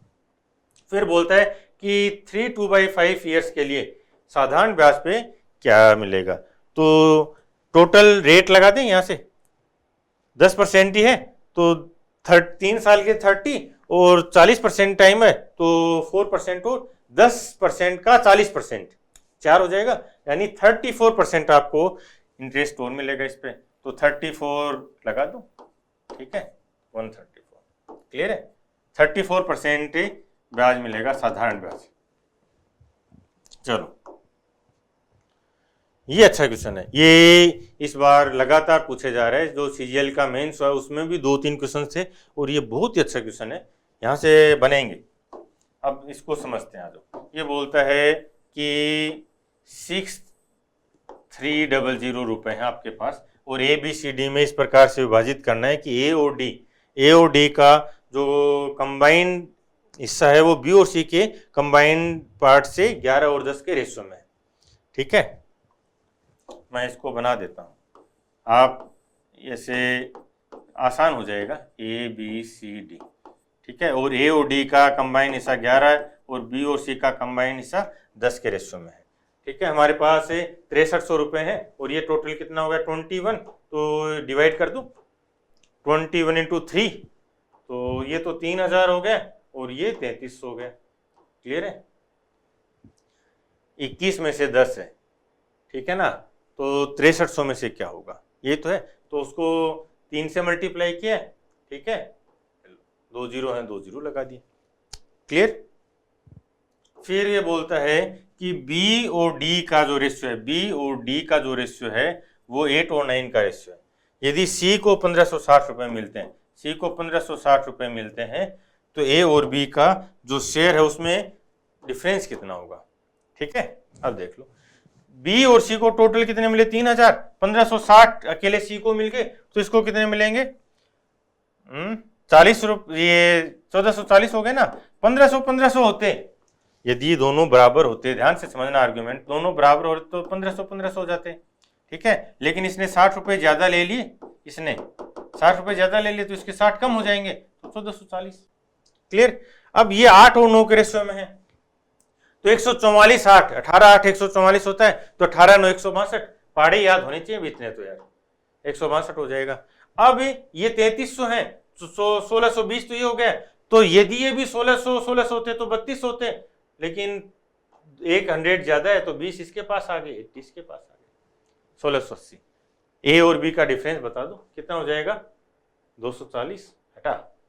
चलो, ये नया पैटर्न था, बहुत ही अच्छा कॉन्सेप्ट है, याद रखना इसको। और जब भी इस टाइप के क्वेश्चंस आए ये बॉक्स जरूर बना लेना भाई, 2-5 बार आपको बॉक्स बनाने की जरूरत होगी, उसके बाद आपको माइंड में पिक्चर क्लियर हो जाएगी कि इनको कैसे देखना है। अदरवाइज क्या होगा कि आप A B इनको पार्ट्स में डिवाइड करते रहोगे, उलझते रहोगे। एक बार मैं दोबारा रिपीट करता हूँ, ध्यान से समझना। ये बोलता है कि 6300 6300 रुपये हैं और उनको ABCD में डिवाइड करना है। डिवाइड ऐसे करना है कि A और D का जो संयुक्त हिस्सा हो, A और D का, वो B और C के संयुक्त हिस्से से 11 और 10 के रेशियो में हो। तो ये दोनों का जो कंबाइंड हिस्सा है ये कितना हो 11, और ये जो कंबाइंड हिस्सा है ये कितना हो 10। ठीक है, ये 10 और 11 का रेशियो है, तो इनको यहीं डिवाइड कर दे। 10 और 11 टोटल कितना हो गया 21 होता तो 10 मिलता है इसको, 21 में से 10 मिलता तो 63 में से कितना मिलेगा 30 मिलेगा, तो 2 जीरो और है तो 2 जीरो लगा दिए, 3000, उसको 3300 मिलेंगे। फिर ये बोला कि C को 1560 रुपए मिले, C को 1560 ये रहा, तो दोनों को B और C को मिला के 3000 मिले, तो C को 1560 तो B को 1440। फिर बोलता है कि B और D का जो रेशियो है वो 8 और 9 का रेशियो है, तो 18 8 144, 18 9 162, तो एक 1620 इसको मिले, इसको 1680, इन दोनों का डिफरेंस 240। चलो, ये एक 24 आवर्स की क्लास है, एक तरह से फ्री क्रैश कोर्स है आपका, पूरी मैथ्स का निचोड़ है ये, मान लो आप। ठीक है ना, तो जो बच्चे अभी CHSL देंगे और जो मेंस देंगे उनके लिए ये बहुत ही जरूरी है, आपको करना चाहिए। आपके कॉन्सेप्ट्स को ना एक लेवल ऊपर लेके गए हूँ। ठीक है, और ऐसे ये जो क्लास है इसमें 2010 से लेकर अभी तक के सारे जो क्वेश्चंस आए थे मेंस वाले वो मैम ने करवाए हैं, और इनमें सारे कॉन्सेप्ट भी कवर हो गए। जो सारे जितने भी रूल थे, कॉन्सेप्ट थे, वो सारे इसमें स्पॉटिंग एरर को कवर कर लिए। लगभग 10 घंटे की क्लास है, ये मस्ट है, और इनकी पीडीएफ भी अवेलेबल है, ठीक है ना, टेलीग्राम पे। ये वो कैब की है, ये 24 घंटे की क्लास है, और बहुत ही आप मतलब एक बार देखना, इन देखने के बाद आपको समझ में आ जाएगा कि मुझे कुछ बोलने की जरूरत नहीं है। इस लेवल पे एक्सप्लेनेशंस हैं कि कोई दूसरा कहीं कोई कंपैरिजन में नहीं है, ठीक है। और एक ये जो कैलकुलेटिव एवरेज आ रहा है अभी आजकल, जो एवरेज के क्वेश्चंस हैं, उस पे जो लेटेस्ट पेपर आए हैं मेंस वाला भी, ठीक है ना, जो अभी मेंस हुआ था उसके क्वेश्चंस भी मैंने ले ली, और जो प्रीवियस ईयर वाले थे वो सारे ले लिए। लगभग 15 घंटे की क्लास है, ये जरूर देखना आप। और इसमें जो कॉन्सेप्ट लिए हैं वो आपके इसमें जो आज वाली क्लास है उसमें भी मिलेंगे, ठीक है। चलो, ये प्लेटफॉर्म्स हैं, ये टेलीग्राम जरूर ज्वाइन कर लेना आप, नियॉन क्लासेज। यहाँ बहुत अच्छी पीडीएफ और ई बुक्स हैं, ठीक है। ये मैम की बुक्स हैं, बेस्ट बुक्स हैं, आपको जरूर परचेज करनी चाहिए। ये ऐप है, यहाँ पे ई बुक्स मिल जाएंगे आपको। एक ट्रिगो की ई बुक भी है, जिन बच्चों को ट्रिगो में दिक्कत आ रही है वो ट्रिगो की ई बुक जरूर ले लेना, ठीक है। और जीके वाला जो पार्ट है या जीएस वाला पार्ट है, हिस्ट्री, पॉलिटी, साइंस, उन सब की भी पीडीएफ अवेलेबल है, ये भी आप देख लेना। आ जाओ आगे चलते हैं। ये बोलता है कि 2310 रुपए की राशि को ए, बी और सी में इस प्रकार से डिवाइड किया जाता है कि बी और सी के शेयर का अनुपात 3:5 है, और सी और ए का 4 और 9 है। तो ए और सी का क्या डिफरेंस होगा? तो देख लो, बी और सी का जो रेशियो वो 3 और 5 का है, फिर सी और ए का रेशियो कितना हो गया? 4 और 9 का हो गया। तो इनको कंबाइन कर दें, ये 4 से मल्टीप्लाई हो जाएगा और ये 5 से हो जाएगा, ठीक है। 4 से पूरा एक साथ ही होगा, तो 12, 20, ये 20 और ये 45, ये हो जाएगा। टोटल कितना हो गया? डिफरेंस बी किसका? ए और सी का। तो डिफरेंस ए और सी का है 25। टोटल कितना है? 65, 77। यदि 77 है तो 25 का डिफरेंस है, और ये कितना? 2310। 3 टाइम्स हो रहा है, 3 बार जा रहा है ना, हाँ। तो 25 गुणा 3 75। चलो, ये एवरेज का क्वेश्चन आया है, एक और है इसमें एवरेज का। हाँ, ये दोनों ही बहुत अच्छे क्वेश्चंस हैं जो अभी आपके मेंस में भी आए थे और लेटेस्ट पैटर्न पे हैं, इनको अच्छे से समझ लेना। कैलकुलेटिव भी हैं, और ये मैंने जो एवरेज वाली क्लास बता रहा था अभी, ठीक है ना, उसमें भी मैंने ये कॉन्सेप्ट करवाए हैं जो एवरेज वाले थे ना, ये वाले, ये इसमें मैंने सारे कॉन्सेप्ट करवा दिए हैं। जो अभी तक आपके लेटेस्ट पे क्वेश्चन आए ना एवरेज के, वो सारे कवर करवा दिए। 15 घंटे की क्लास है, इसको आप देख लोगे तो एवरेज में कोई दिक्कत नहीं आनी कभी भी, ठीक है। आ जाओ, अब इन दोनों कॉन्सेप्ट को भी समझते हैं, दोनों अच्छे कॉन्सेप्ट हैं। ये बोलता है कि 28 संख्याओं का औसत 52.5 है, पहली 12 संख्याओं का एवरेज 48.8 है, अगली 13 संख्याओं का एवरेज 45.8 है, और जो 3 संख्याएं बच गई यदि उनको हटा दिया जाए तो जो रिमेनिंग है उनका एवरेज क्या होगा। बहुत अच्छा क्वेश्चन है, देखो, और आसान है, ऐसे नहीं है कि आप ये सोचो कि ये टफ पूछ लिया, नहीं, चीजें आसान है। 28 का जो एवरेज है वो कितना है? 52.5। क्लियर है? जो पहली 12 संख्याएं, जो फर्स्ट 12 नंबर्स हैं, उनके लिए कितना है एवरेज? 48.8। जो नेक्स्ट 13 नंबर्स हैं उनके लिए एवरेज कितना है? 45.8। और कितनी संख्याएं रहेगी? अब 3 संख्याएं और रहेगी, उन पे हमें बात करनी है। फिर ये बोलता है कि इन तीनों संख्याओं को तो आप हटा दो इस ग्रुप से, और जो बचे 25 संख्याएं उनका एवरेज बताओ क्या होगा। तो सबसे पहले क्या होता है एवरेज में का बेसिक कॉन्सेप्ट ये है इक्वली डिस्ट्रीब्यूटेड, कि सबको बराबर बराबर बांट दो, ठीक है ना। ये बोलता है कि 28 संख्याओं का एवरेज 52.5 होना चाहिए था। इसका मतलब है सभी संख्याएं जो 28 नंबर्स हैं, सभी 28 संख्याएं 52.5 होनी चाहिए थी, ठीक है ना, 52.5 होनी चाहिए थी। क्लियर है? लेकिन ये जो पहली संख्याएं हैं ये तो 48.8 है, कितना कम हो गया? 3.7, 4.7 नहीं, 3.7 की कमी है एक संख्या पे। तो 12 पे कितने की कमी हो जाएगी? 36 और 8.4, 44.4 की कमी होगी। इसका मतलब है कि ये जो पहली 12 संख्याएं हैं, ठीक है ना, इनमें 44 पॉइंट की कमी है। ये मान लो कि ये ग्रुप है पूरा, ठीक है, इसमें चॉकलेट्स रखी हुई हैं। मैंने चॉकलेट पे ही एवरेज का क्लास करवाई हुई है, ठीक है। इसमें मान लो चॉकलेट रखी हुई हैं, और चॉकलेट कैसे रखी हैं कि हर एक बच्चे को 28 बॉयज है, मान ले बच्चे हैं, और सबको 52.5 चॉकलेट मिल रही है। लेकिन इनके हिस्से में तो 48.8 ही है। इसका मतलब इन्होंने अपने हिस्से की 44.4 चॉकलेट यहाँ पे रख दी। ये कौन लेके जाएगा? जो इस एवरेज से ज्यादा होगा वो लेके जाएगा। फिर हमने दूसरा देखा, जो नेक्स्ट 30 नंबर्स हैं, इनका एवरेज तो और भी कम हो गया, 45.8। कितना कम हो गया? ये 3.7 था, 3 पीछे चला गया तो 6.7 इंटू 13, 78, 9.1, कितना हो जाएगा? 87.1। इनके हिस्से की, जो इनके हिस्से में आनी चाहिए थी ना, वो 87.1 चॉकलेट यहाँ इन्होंने भी रख दी, ठीक है। कितनी रख दी इन दोनों ने मिला के? 120 और 11.5 यानी 131.5 ये चॉकलेट। ये कौन लेके चला गया? ये जो तीसरे ग्रुप वाले थे 3 लोग, ये लेके चले गए, क्योंकि इनके पास जो कमी है वो इनके पास एक्स्ट्रा था, फिर तभी तो सब मिलके बराबर हुए। इसका मतलब है कि जो ग्रुप बचा हुआ है अभी 25 लोगों का, ये दोनों को मिला के 25 लोग हैं, इनके पास टोटल कमी है ये दोनों की।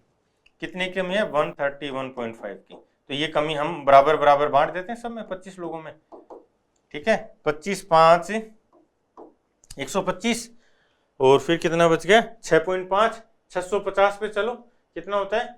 650, 25 गुणा 26, 25 गुणा 25 625, और 25 गुणा 26 650, यानी 0.26 की कमी हो गई। हर एक बच्चे में कमी देखी तो वो आ गई 5.26 की कमी, ठीक है। तो सबके पास 52.5 होना चाहिए था, कमी कर दो 5.26 की, तो 0.24 तो लास्ट में आ जाएगा, और 47.24 सबके हिस्से में कितना आ गया? 47.24, ठीक है। ये प्रोसेस है, मैंने बहुत अच्छे से धीरे धीरे समझाया है। जब आप एग्जाम में आएगा तो इस क्वेश्चन में टाइम देना ही देना है, ठीक है ना। क्यों? क्योंकि ये कैलकुलेशन आपको करवा रहा है, तो ये टाइम हम दे देंगे। हमने पहले टाइम बचाया, जो स्टैंडर्ड क्वेश्चन हों, जो सेट पैटर्न वाले हों, उनमें टाइम बचाओ और वो यहाँ पे लगा दो। क्लियर है? अब देखो, ये भी अच्छा क्वेश्चन है, ये भी मैंने उसमें एवरेज वाली क्लास में ले लिया है कॉन्सेप्ट। ये देखो, ये बोलता है कि कुछ लोगों का एवरेज वेट 76 है। यदि 72 kg वाले कुछ 15 व्यक्ति शामिल हो जाते हैं, ध्यान से देखोगे, हमारे पास x लोग हैं और उनका सबका वेट कितना है? 76 kg। अब कुछ लोग और आ गए और उनका वेट कितना था? 72 kg। 15 लोग आए और उनका वेट था 72। इसका मतलब हर व्यक्ति आने वाला कम लेके आए, 4-4 kg कम लेके आए। तो जब वो कम लेके आया है और वाते क्या बोलेगा? बराबर कर दो। एवरेज का मतलब ये है कि बराबर कर दो, तो वाते ये बोलेगा कि सबको बराबर कर दो भाई। तो वो जो कम लेके आए हैं वो इनसे ले लेंगे, ठीक है ना, तो वो इनसे लेंगे, तो एवरेज क्या होगा? कम हो जाएगा, 76 से कम हो जाएगा। मान लो ये 15 व्यक्ति जो आ रहे हैं ये भी 76 kg लेके आते, तब एवरेज में कोई फर्क नहीं पड़ता। और यदि 76 से ज्यादा लेकर आते आने वाले, तो क्या होता? एवरेज बढ़ जाता। लेकिन ये कम लेके हैं तो एवरेज घटेगा। तो ये मान लिया एवरेज घट गया। कितना घट गया? देखो, -4 हो गए, 4 kg कम लेके हैं, और टोटल लोग कितने हो गए? x + 15, इतने की कमी आ गई। फिर दूसरी कंडीशन बोल रहा है ये कि 84 kg वाले 5 लोग यदि ग्रुप छोड़ के चले जाएं, तब भी एवरेज बराबर हो जाता है। तो ये कैसे हुआ? अब इसको भी समझते हैं। जो जाने वाले थे, यदि वो 76 kg लेके जाते, जो जाने वाले थे वो यदि 76 kg लेके जाते, तब एवरेज पे कोई फर्क नहीं पड़ता, क्योंकि उनका हिस्सा था 76 से लेके चले गए।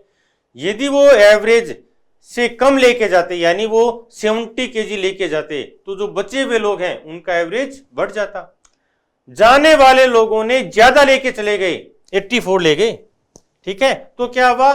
जो बचे हुए थे उनके पास कम हो गया, क्योंकि उनको लेके कितना जाना था बाहर 76, लेके कितना चले गए 84, तो जो बचे हुए थे उनका एवरेज कम हो गया, इस केस में भी कम हो गया। क्लियर है, और दोनों केस में बराबर ही हो गया, ये यहीं पे आ गया। कितना कमी हुई 8 kg की, ठीक है। और कितने लोग हैं 5 लोग हैं, यहाँ कितने लोग थे 15 लोग थे। और अब जो बचे कितने x - 5, इन दोनों को इक्वेट कर देते हैं। अब आगे कभी मैं इसको डिटेल में भी समझाऊंगा कि जो मान लो 76 kg पे अपन बात करते तो ये क्यों वर्क कर रहा है। आर्यन रेशो का एक बेसिक जो कॉन्सेप्ट है उसकी एप्लीकेशन है, इनको दोनों को इक्वल कर देते हैं। मैं समझाऊंगा आगे की कभी क्लास में, ठीक है। और ये हो जाएगा -8 × 5 और x - 5, इन दोनों को सिंप्लीफाई कर देते हैं। ये गया, ये 2 बार और ये 3 बार। अब इनको सोल्व कर दूं, 2x + 30 और ये बराबर हो जाएगा 3x - 15। तो ये 2x इधर आ जाएगा तो x बचेगा, ये 15 इधर आ जाएगा तो 45 हो जाएगा। इसका मतलब पहले कितने लोग थे 45, ठीक है। ये अच्छा कॉन्सेप्ट है, लेटेस्ट पैटर्न पे आ रहे हैं और ये मैंने कवर भी कर दिए। चलो, ये बोलता है कि एक निश्चित कार्य को करने के लिए ए बी से 40% अधिक कार्यकुशल, मतलब वो 40% ज़्यादा काम करता है समान समय में। एक साथ काम करते हैं तो 15 दिन में दोनों पूरा कर देते हैं। ए ने काम शुरू किया और 15 दिन बाद छोड़ दिया, ठीक है। बी और सी ने मिलकर शेष काम को अगले 10 दिन में पूरा किया, तो सी अकेला 1/3 को कितने में करेगा। तो मैं पहले थॉट प्रोसेस बताऊं फिर इसको पूरा समझाऊंगा।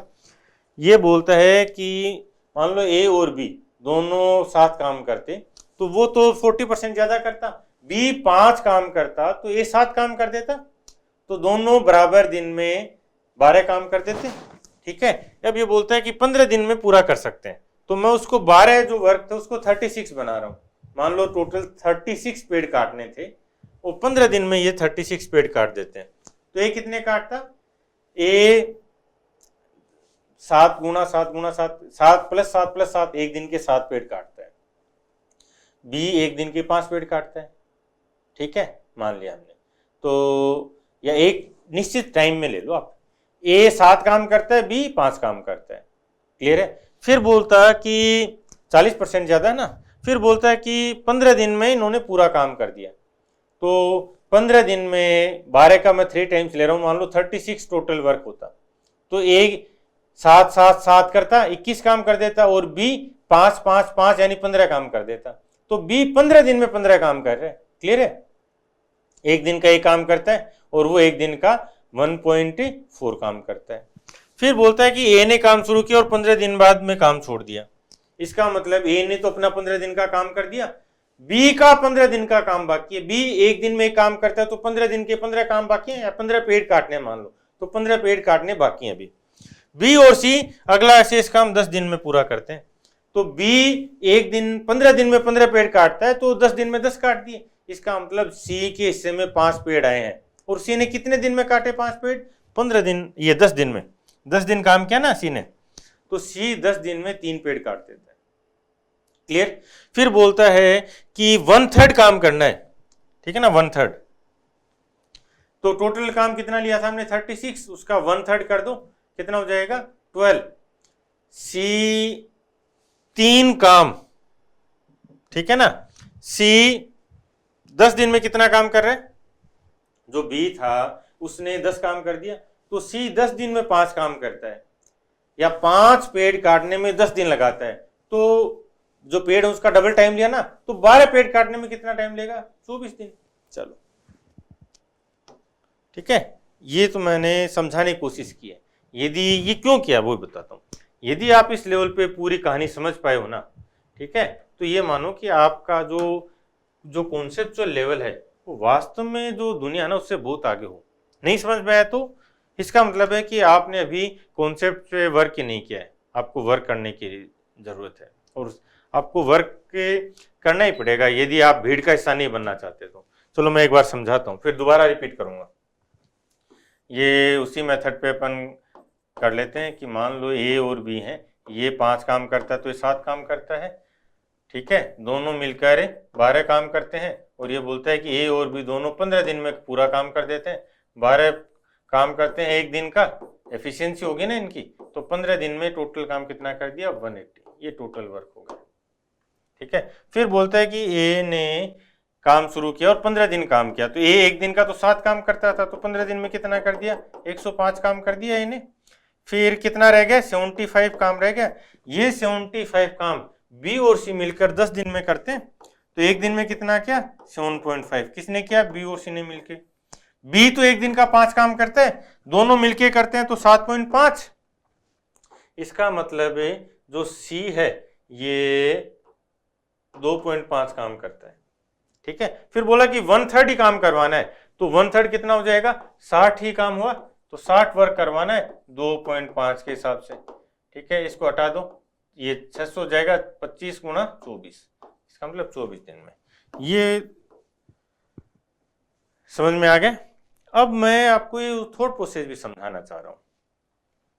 क्यों समझाना चाह रहा हूं, क्योंकि जितना क्लियरिटी आप, ये मान लो ये कुछ चेक पॉइंट्स हैं, यदि वो चेक पॉइंट्स आप फॉलो करते जा रहे हो, आपको समझ में आ रहा है ना, इसका मतलब आप जो भीड़ है उससे बहुत आगे निकल गए हो, और नहीं कर पा रहे हो तो करना ही करना है। आओ, ये बोलता है कि ये मान लो ए और बी दो लोग हैं, ठीक है, और ये 40% ज़्यादा करता है, 15 दिन में काम पूरा करते हैं। ठीक है, ये 15 दिन मान लिया हमने, 15 दिन में ए और बी कोई काम पूरा करेंगे। ठीक है, मान लिया एक खेत है और इस खेत में इनको कोई भी काम करना है, तो ये 15 दिन में काम पूरा करेंगे।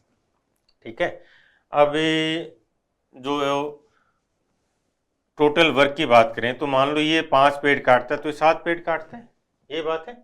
तो जब ये टोटल काम कितना हो गया, 12। ठीक है, अब ये बोलता है कि 15 दिन में दोनों काम पूरा कर देते हैं, तो मान लो बी एक दिन का एक काम करता, तो बी 15 दिन में कितना कर देगा, 15 काम, और ए कितना कर देगा, जब बी 5 करता है तो ये 7 करता है, और बी 15 करता है तो 21 कर देगा, तो टोटल हमने देखा कि 36 वर्क हो गया। ठीक है, तो टोटल 36 वर्क ए और बी दोनों मिलकर 15 दिन में कर देते हैं। फिर ये बोला कि ए आया और ए ने पूरा अपना काम कर दिया 15 दिन। ठीक है ना, ये 15 वर्क था और ये 21 वर्क था, और ये दोनों 15 दिन में। इसका मतलब ए आया और वो 15 दिन में अपना 21 वर्क करके चला गया। फिर बी और सी दोनों आए, तो अब दोनों आए, इसका मतलब दोनों अपना अपना काम कर रहे हैं भाई। बी 10 दिन काम करता है और सी भी 10 दिन काम करता है, तो बी ने 10 दिन में कितना काम किया, बी ने 10 दिन में 10 पेड़ काट दिए, 10 वर्क कर दिया। ठीक है, ये 10 दिन में कर दिया इसने, क्योंकि 15 काम करने में 15 दिन लेता था, तो 10 दिन में 10 वर्क कर दिया। अब सी ओ रह गया, कितना काम कितना रह गया, 15 वर्क था बचा हुआ, 10 तो बी ने कर दिया, तो सी ने कितना किया, 5 काम करने में सी ने कितना टाइम लिया, 10 दिन लिए। ठीक है, अब वो बोलता है कि 1/3 ही काम करवाना है, टोटल कितना था 36, इसका 1/3 करवाना है, मतलब 12 करवाना है। देखो जो टाइम उसका डबल ले रहा है, तो 12 का डबल कर दिया 24 डेज। चलो नेक्स्ट देखो, ये बोलता है कि ए और बी 1200 मीटर पेरीमीटर वाले एक वर्ताकार पथ पर भिन्न भिन्न गति से दौड़ते हैं। ए और बी है और ये अलग अलग शुरू करते हैं, विपरीत है ना, हाँ, और 1200 मीटर पेरीमीटर, 1200 मीटर है पूरी। ठीक है, और एक ही टाइम पर दौड़ते हैं और 3 मिनट का टाइम लेते हैं, 3 मिनट में within 3 minutes they both meet, दोनों मिल जाते हैं 3 मिनट में। ठीक है, तो इन्होंने इनका जो रिलेटिव स्पीड है वो कितनी आ गई, रिलेटिव स्पीड कितनी आ गई, 3 मिनट में 1200 मीटर इन्होंने कवर कर दिया। ठीक है, तो किलोमीटर पर आवर में देख लें, 3 मिनट में 1200 जाते हैं, तो 60 मिनट में कितना जाएंगे, 20 टाइम्स, उसका 20 टाइम्स कितना हो जाएगा, 24,000 या 24 किलोमीटर पर आवर। ठीक है ना, ये रिलेटिव स्पीड है। अब इसने बोलता है कि बी की स्पीड 10.8 है, तो ये कितना होगा, 24 के लिए देख लो कितना हो जाएगा, 13.2। ठीक है, रिलेटिव स्पीड का क्वेश्चन था, आसान था। ये बहुत स्टैंडर्ड पैटर्न है ये भी। चलो ये देखते हैं। ये बोलता है कि x की पावर 4 प्लस वाई की power 4 plus x square Y square, ये कितना है 21 है। और ये हमें पता है कि X square plus Y square plus x Y और X square plus Y square minus x Y, इनका प्रोडक्ट क्या बनता है, एक्स की पावर 4 प्लस वाई की power 4 plus x square Y square बनता है। तो ये वैल्यू इसने दे रखी है हमें 7 और टोटल 21 है, तो ये वैल्यू कितनी हो जाएगी 3। क्लियर है। अब इसने पूछा है कि ये वैल्यू बताओ, इसको सिंप्लीफाई कर लें। तो x square Y square LCM आ गया, फिर ये कितना हो जाएगा X square plus Y square ही हो गया। अब X square plus Y square हमें कैसे मिलेगा, इन दोनों पार्ट्स को जब हम ऐड कर देंगे तो हमें मिल जाएगा, देखो x square plus Y square plus x y, ये है 3 और ये x square plus Y square minus x y, ये है 7। यदि हम इन दोनों पार्ट्स को ऐड कर देते हैं, ठीक है, तो हमें क्या मिलेगा twice of x square plus Y square, और ये प्लस का एक्स वाई और माइनस का एक्स वाई कैंसिल हो जाएगा, 7 और 3 10, 2 को कैंसिल कर देंगे तो x square plus Y square की वैल्यू कितनी होगी 5। इसका मतलब ये वैल्यू तो 5 होगी। अब हमारे पास 2 ऑप्शन हो रहे, अदरवाइज नहीं सिंप्लीफाई भी कर सकते हैं। चलो आगे देखते हैं, ठीक है। और दूसरा देखो, अब हमें चाहिए एक्स वाई की वैल्यू, ठीक है।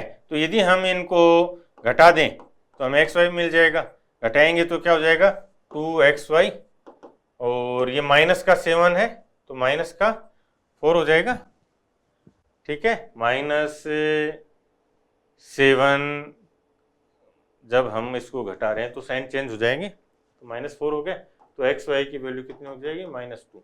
लेकिन ये क्या है एक्स स्क्वायर वाई स्क्वायर है, तो -2 का स्क्वायर 4। चलो ठीक है, ये देखो ये भी आसान है। बस इनमें क्या है थोड़ा थोड़ा जो स्टैंडर्ड क्वेश्चंस आते थे उनसे एक लेवल और ऊपर ले गया ये, वहाँ पे वो इंटीजर वैल्यूज में काम करवा रहा था, यहाँ इसने फ्रैक्शंस ले लिए। आ जाओ, ये बोलता है कि x माइनस वाई, ये वैल्यू है 7/9, फिर 1/x माइनस 1/y, ये वैल्यू कितनी होगी 21/2। इसको और सिंप्लीफाई कर लेते हैं, एक्स वाई और ये y माइनस एक्स कितना हो गया 21/2, ठीक है। यहाँ से ये x माइनस वाई 7/9 है, तो y माइनस एक्स -7/9 हो जाएगा, ये यहाँ पुट कर देते हैं, तो -7/9 xy और ये 21/2, ये 3 हो जाएगा, ठीक है। तो एक्स वाई की वैल्यू, ये एक्स वाई ऊपर चला गया, कितना हो जाएगा 2/27 माइनस में, ये हमारे पास एक्स वाई की वैल्यू आ गई, ठीक है। फिर इसने पूछा x cube minus y cube की वैल्यू बताओ भी, x cube minus y cube, ठीक है। तो जो x cube minus y cube है उसको भी देख लो, ये जो फॉर्म है ये बहुत अच्छे से याद होनी चाहिए, ये एक्स माइनस वाई और ये एक्स माइनस वाई का स्क्वायर प्लस 3xy, ठीक है। अब यहाँ पे हमारे पास x माइनस वाई है, x माइनस वाई 7/9 है, और एक्स वाई भी हमारे पास आ गया, तो हो जाएगा 7/9, फिर ये 7/9 का स्क्वायर तो 49/81, और ये प्लस है लेकिन हमारे पास जो एक्स वाई ये किस में है, ये माइनस में दे रखा है, इंटू 3 कर देंगे तो ये 9 हो जाएगा, तो -2/9, ठीक है। अब इसको सिंप्लीफाई करना है बस। तो इसने क्या किया है कि ये जो कैलकुलेशन है ना, यहाँ कैलकुलेशन बढ़ाई है, और ये कब जीतोगे आप, जब आप कुछ क्वेश्चंस को फास्ट कर पाओगे दूसरों से, अदरवाइज क्वेश्चन पेपर तो पूरा ही आता है यार, क्वेश्चन तो सबको आते हैं।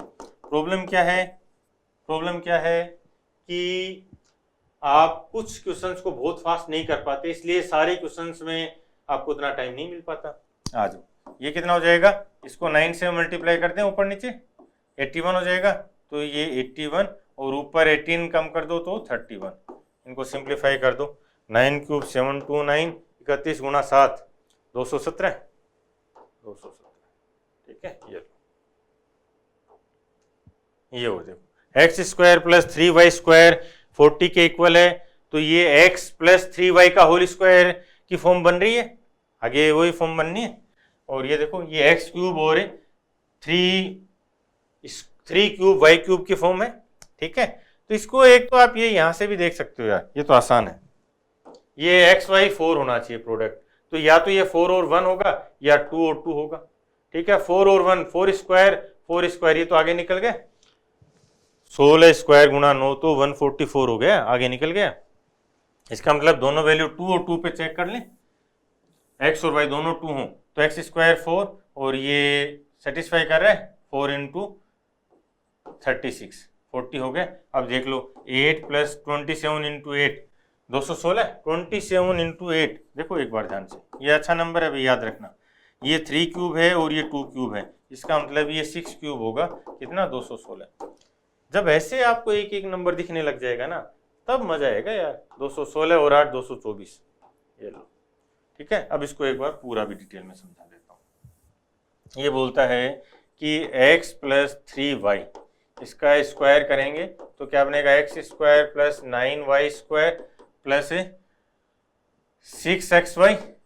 xy की वैल्यू कितनी दे रखी है 4, ये 4 है तो 4 इंटू 6 24 प्लस ये वैल्यू कितनी दे रखी है 40, तो x प्लस 3y का जो स्क्वायर है वो 64 हो गया, तो x प्लस 3y कितना हो जाएगा 8, क्योंकि इसने बोला है x और y दोनों पॉजिटिव हैं, क्लियर है। तो ये अब इसका क्यूब कर दें, इसका क्यूब कर देते हैं, x प्लस 3y का क्यूब कर दो तो 8 का क्यूब कितना हो जाएगा 512, और जो वैल्यू बनेगी वो क्या बन जाएंगी देख लो, X cube a plus B का होल क्यूब करें तो a cube plus B cube यानी 3y का cube 27y cube plus 3ab और a प्लस बी, ये फॉर्म है,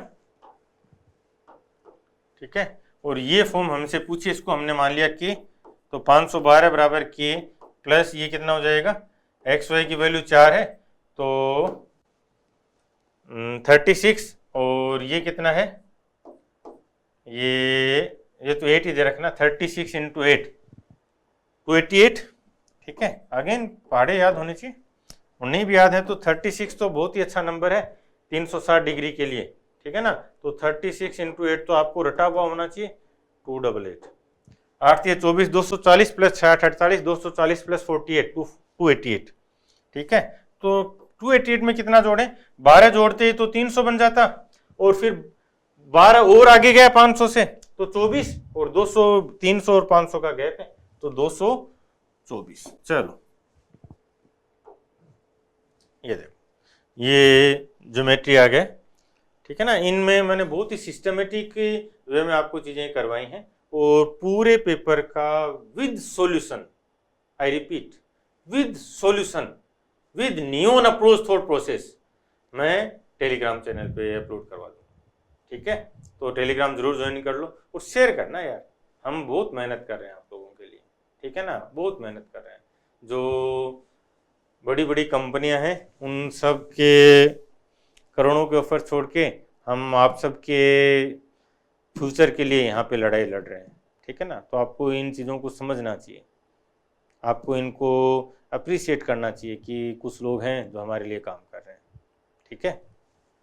आ जाओ, पी क्यू आर में क्यू 90 डिग्री है, क्यू 90 डिग्री है, पी क्यू आर मान लिया, और पी क्यू 8 है, पी क्यू 8 है, पी आर 17 है, पी का समद्विभाजक है, ठीक है ना, ये समद्विभाजक आ रहा है पी का, और ये कहाँ मिला है एस पे मिला है, एस आर की लंबाई बतानी है, ठीक है, एस आर की लंबाई बतानी है, ये मान लिया हमने एक्स है, तो 90 है तो 8 15 17 ट्रिपलेट होता है तो ये 15 हो गया।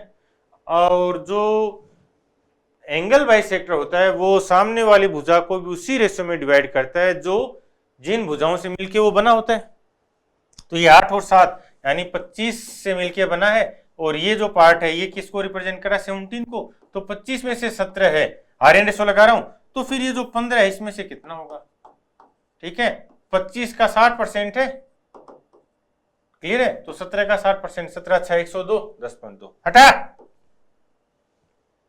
ये आर एन रेशो का पावर है। आपको ये चीजें दिखेंगी मुझे तो फिर भी लिखना पड़ रहा है, मैं बोल भी रहा हूं, ठीक है। आपको तो आंसर मार्क करना है यार। देखो ध्यान से, ये दोनों मिलके 25, 25 और ये 15, ठीक है। तो 25 में से 17, तो 15 में से कितना होगा? 25 का 60% बनाए तो 17 का 60%। चलो क्लियर। ये देखो, ये बोलता है कि एबीसी में एबीसी ट्राइंगल बना लिया, इसमें ए बी कितना है? 20 है, BC 7 है और AC 15 है, ठीक है। और BC को D तक इस प्रकार बढ़ाया जाता है, BC को D तक इस प्रकार बढ़ाया जाता है कि DAB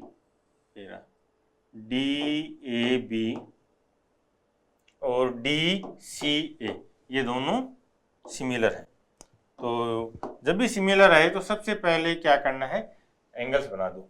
ये DA और B, अल्फा बीटा गामा, ये 3 एंगल बना दिए।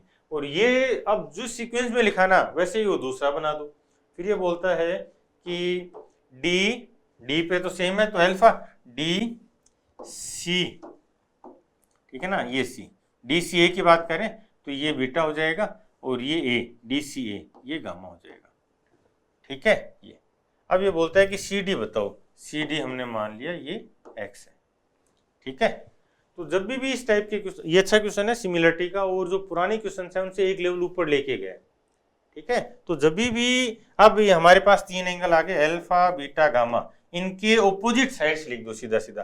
पहले बड़े वाले ट्रायंगल में लिखते हैं, ठीक है। ये एक ट्रायंगल, इसको y मान लेते हैं भुजा को। अल्फा के ऑपोजिट 20, ठीक है। बीटा के ऑपोजिट बड़े वाले में बीटा के ऑपोजिट कितना है? 7 + x, और गामा के ऑपोजिट बड़े वाले में y, ठीक है। अब जो छोटे वाला उसमें देख लो, अल्फा के ऑपोजिट 15, ठीक है, और इधर है बीटा के ऑपोजिट y, और उधर ये गामा के ऑपोजिट x, ठीक है। अब ये रेशो बन गया, इसको 2 बार अप्लाई करना पड़ेगा, ठीक है ना। तो ये 4 और 3 हो गए, तो y और x, हमें x फाइंड करना है तो y को हटा दें, तो 4/3, ये 4/3 हो गए, और ये इसको बराबर करें अपन y/x के, क्लियर है। तो y/x, तो y की वैल्यू कितनी हो जाएगी? 4/3x, ठीक है। तो ये y की वैल्यू हमने ले ली 4/3x, ठीक है। अब इसी को एक बार दोबारा अप्लाई कर देते हैं, ठीक है। इसी रेशो को दोबारा अप्लाई करना पड़ेगा, तो देख लो 4/3, और ये कितना हो जाएगा? 7 + x अपॉन y, y की जगह हमें पता है कि 4/3 x लिखना है, तो ये इधर लेके आ गए, तो 16/9x इक्वल है 7 + x, ये x इधर आ जाएगा, तो 16/9x - x बराबर 7, तो ये कितना हो जाएगा देख लो, 7/9x और ये 7 कट जाएगा, तो x की वैल्यू कितनी आ गई? 9, x की वैल्यू आ गई 9, ठीक है। तो x आ गया 9, ये 9। अब y की वैल्यू बता सकते हो क्या? x और y का रेशो क्या था?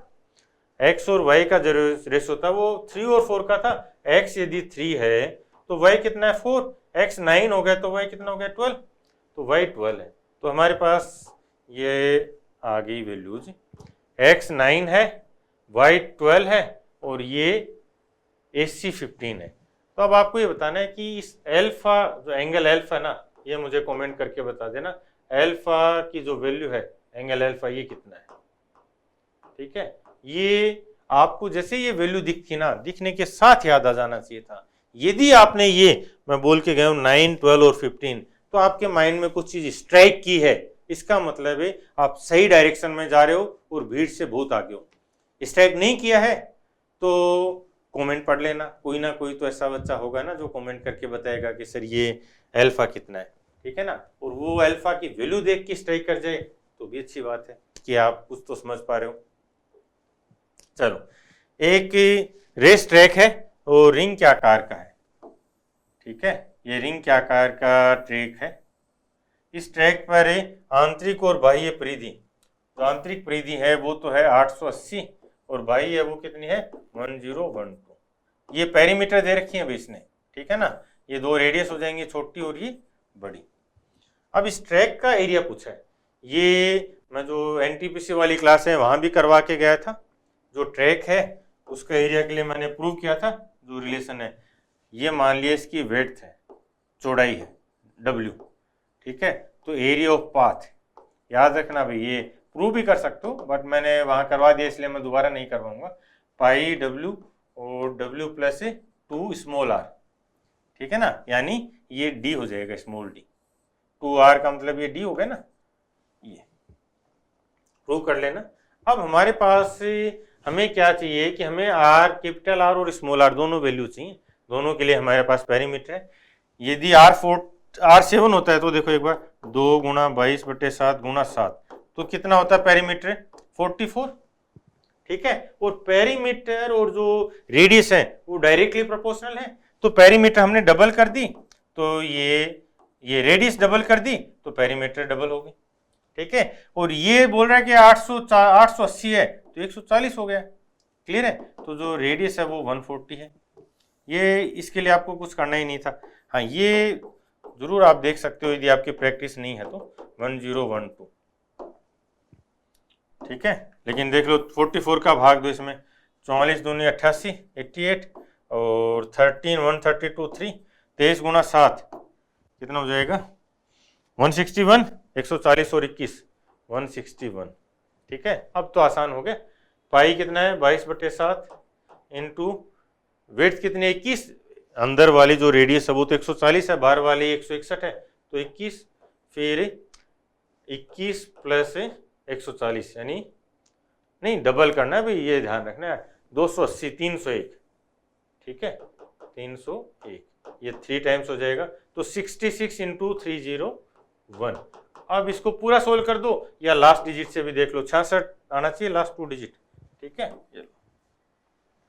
66 तो आ जाएगा, फिर 66 इंटू 3 198 ही होता है, क्लियर है। लेकिन फिर भी एक सेकेंड इंपॉर्टेंट है यार, लास्ट डिजिट 6 एक में ही है। चलो, ये बोलता है cos square theta 6 cos square theta, ठीक है ना, 6 cos square theta plus cos theta 2, ये भी लेटेस्ट पैटर्न पे है। यहाँ क्या करना है, कुछ वैल्यूज होती हैं जो आपको स्टैंडर्ड वैल्यूज हैं दिख जाएंगी, ठीक है। थीटा कितने पे सेटिस्फाई करेगा? 1/2 पे, 6 है ना, हाँ, तो 60 डिग्री पे देख लो, ये 1/4 प्लस 1/2 2 बन रहा है, ये 3/2 हो गया ना, 3/2 प्लस 1/2 2 हो गया, तो थीटा की वैल्यू है 60 डिग्री। अब इनकी वैल्यू पुट कर दो। कोसेक 60 2/√3, कोट 60 1/√3 और tan 60 √3 आ जाएगा, तो ये 2 + 1 + 3, तो 6√3 या √3 से कैंसिल कर देंगे तो 2√3, ठीक है। और बाकी क्वाड्रेटिक की फॉर्म में भी करके सोल्व कर सकते हो, बट बेटर रहेगा कि आप इन पे थोड़ा सा टाइम दो और जितने पैटर्न बनते हैं उनको समझने की कोशिश करो कि थीटा की किस वैल्यू पे ये सेटिस्फाई करेगा, फिर डायरेक्ट आंसर है, ठीक है। आगे चलते हैं। ये भी बहुत स्टैंडर्ड है और इसको आज के बाद याद भी रखना, ठीक है। Sec theta plus tan theta upon sec theta minus tan theta, ये कोसेक थीटा होता है। मैं कोसेक को क्यू से रिप्रेजेंट कर रहा हूँ, ठीक है। कंफ्यूजन नहीं हो, आप इसको डायरेक्ट भी लिख सकते हो। सेक को हम लिख सकते हैं ऐसी सेक थीटा। अब कुछ बच्चों को लगेगा कि सर ये सेक में तो हम मतलब से का साउंड आ रहा है, तो ये एक्स से से का साउंड कैसे आएगा, ठीक है। यदि आपके पास कोई ऐसा एग्जाम्पल हो तो जरूर लिखना कि जो एक्स है वो से का साउंड दे, ठीक है ना। आइडिया होगा यदि दिमाग लगाते हो तो। इनको सबको मैंने है ना मॉडिफाई कर दिया है, जैसे साइन को हम एस लिखेंगे, कोस को सी लिखेंगे, टेन को टी लिखेंगे। फिर क्या होगा कि आपका पूरा जो ट्रिगो है ये एलजेब्रा में कन्वर्ट हो जाएगा, ठीक है ना। अभी इसी पे वर्क कर रहा हूँ मैं, पूरे ट्रिगो को एलजेब्रा बना दूंगा, ठीक है।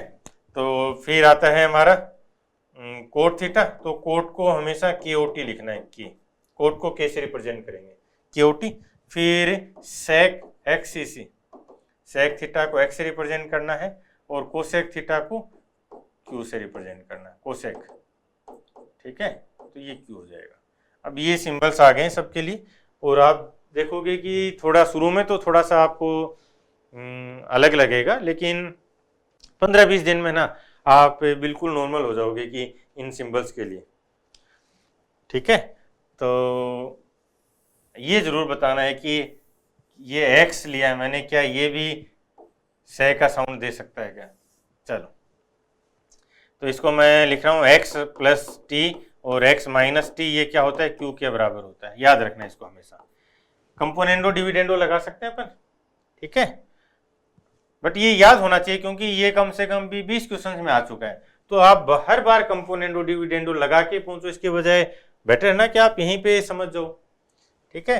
तो इसको देखते समझ में आ गया, कंपोनेंडो डिविडेंडो लगा के कोसेक थीटा बनेगा ये, ठीक है। और उधर भी लगा दो 5 + 3 और 5 - 3, तो 8/2 4 हो गए, तो ये वैल्यू तो होगी हमारी 4। फिर कोसेक थीटा क्या होता है, ये थीटा ले लिया तो 4/1, तो ये कितना हो जाएगा, √15। ये लो। कोस थीटा बताओ कितना हो जाएगा, cos theta √15/4 plus cot theta √15।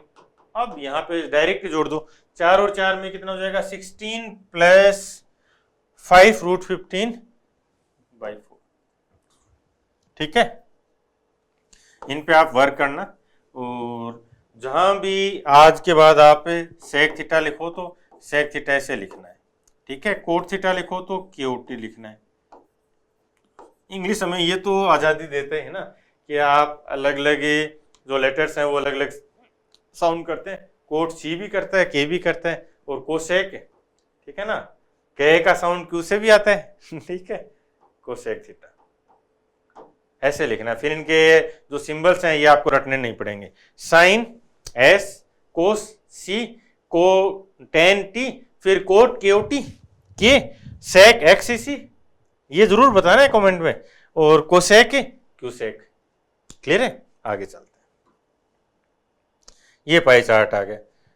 Pie chart में जो अभी टाइम वेस्ट होता है आपका, वो क्या होता है कि ये जो पाई चार्ट है ये अलग बनता है, ये जो क्वेश्चन बनता है वो अलग बनता है, फिर उसको स्क्रॉल करने में टाइम लगता है। तो आज के बाद जो बच्चे नए हैं वो ये ध्यान रखना कि जो 60 मिनट का टाइम लेके चलते हो आप घर पे, वो आप उसको 50 मिनट का ही टाइम कर दो। 10 मिनट का आप जो टाइम इधर उधर खराब होगा उसमें, और कोई बीच में मान लो कोई अलग फॉर्मेलिटीज होती हैं, या कई बार कई बच्चे बोलते हैं सर माउस धीरे काम कर रहा था, तो वो सारी चीज़ें आपकी हट जाएंगी। आप जब भी घर पे पेपर दो तो उसको 50 मिनट ही कर दो फाइनल, ठीक है। आ जाओ, अब इसमें क्वेश्चंस को देखते हैं, बहुत ध्यान से देखना। क्वेश्चन अगले पेज पे है, ठीक है ना, और हम यहाँ पे वापस आएंगे। ये बोलता है कि QST में बैठने वाले छात्रों की औसत संख्या, QS और T का औसत, ठीक है। तो इनका औसत फाइंड कर लें। औसत के लिए 80 80 और 50 160 210 प्लस 6.4 और 4 और 2.8, 6 और 4 10 2 12 और 13.2, इनका औसत करना है। इसका मतलब 3 से डिवाइड करना है, अलग अलग कर दें तो ये तो हो गया 70, और ये 44 हो गया ना, तो 74.4 ये एवरेज हो गया, ठीक है। उस R में बैठने वालों से R अधिक है। R में कितने बैठे हैं, 72, और ये 74.4, यानी 2.4 डिग्री अधिक है, ठीक है। अब इसको सिंप्लीफाई कर लेंगे। 3000 बच्चे हैं टोटल, 2.4 बोलना है, तो 2.4 किस पे है, 360 पे, तो 3000 पे क्या बनेगा, ये x है, ये सोल्व कर देते हैं। हटाओ इसको, ये 1 0 गया, 1 0 इसको कर दो, तो ये 6 और ये 4, ये 5 20। ये बोले कि किन के बीच में, 20 है तो 18 और 22 के बीच में, ठीक है। अगला देखो, ये ग्राफ का दिया है। अगेन इसमें भी इसी जो क्वेश्चन है वो नेक्स्ट पे है, तो इतना आपको अब कंसंट्रेट होना है कि क्वेश्चन एक बार पढ़ने के बाद आप पीछे आओ तो आपको याद नहीं क्या चीज़ करनी थी। चलो, 19 की तुलना में 20 में मोटरसाइकिल की बिक्री में प्रतिशत वृद्धि, 19 से 20 में जो परसेंटेज इंक्रीज है वो 15% से कम किस केस में है। ये 19 को रिप्रेजेंट करता है, ये 20 को, तो यहाँ कितना है 20 200 पर 40 है 200 पर, ठीक है ना, तो 20% हो गया। ये कितना है 45, 25%, ये तो डाउन हो रहा है, नेगेटिव हो गया। ये कितना है 20%, तो ये आंसर है, ठीक है ना। अब इनमें 15 से कम नहीं आ रहा, तो ये आंसर है। चेक भी कर लो, चलो 50 बढ़ा है 350 पर, यानी 1/7 है, 14 2/7, तो ये आ जाएगा आंसर।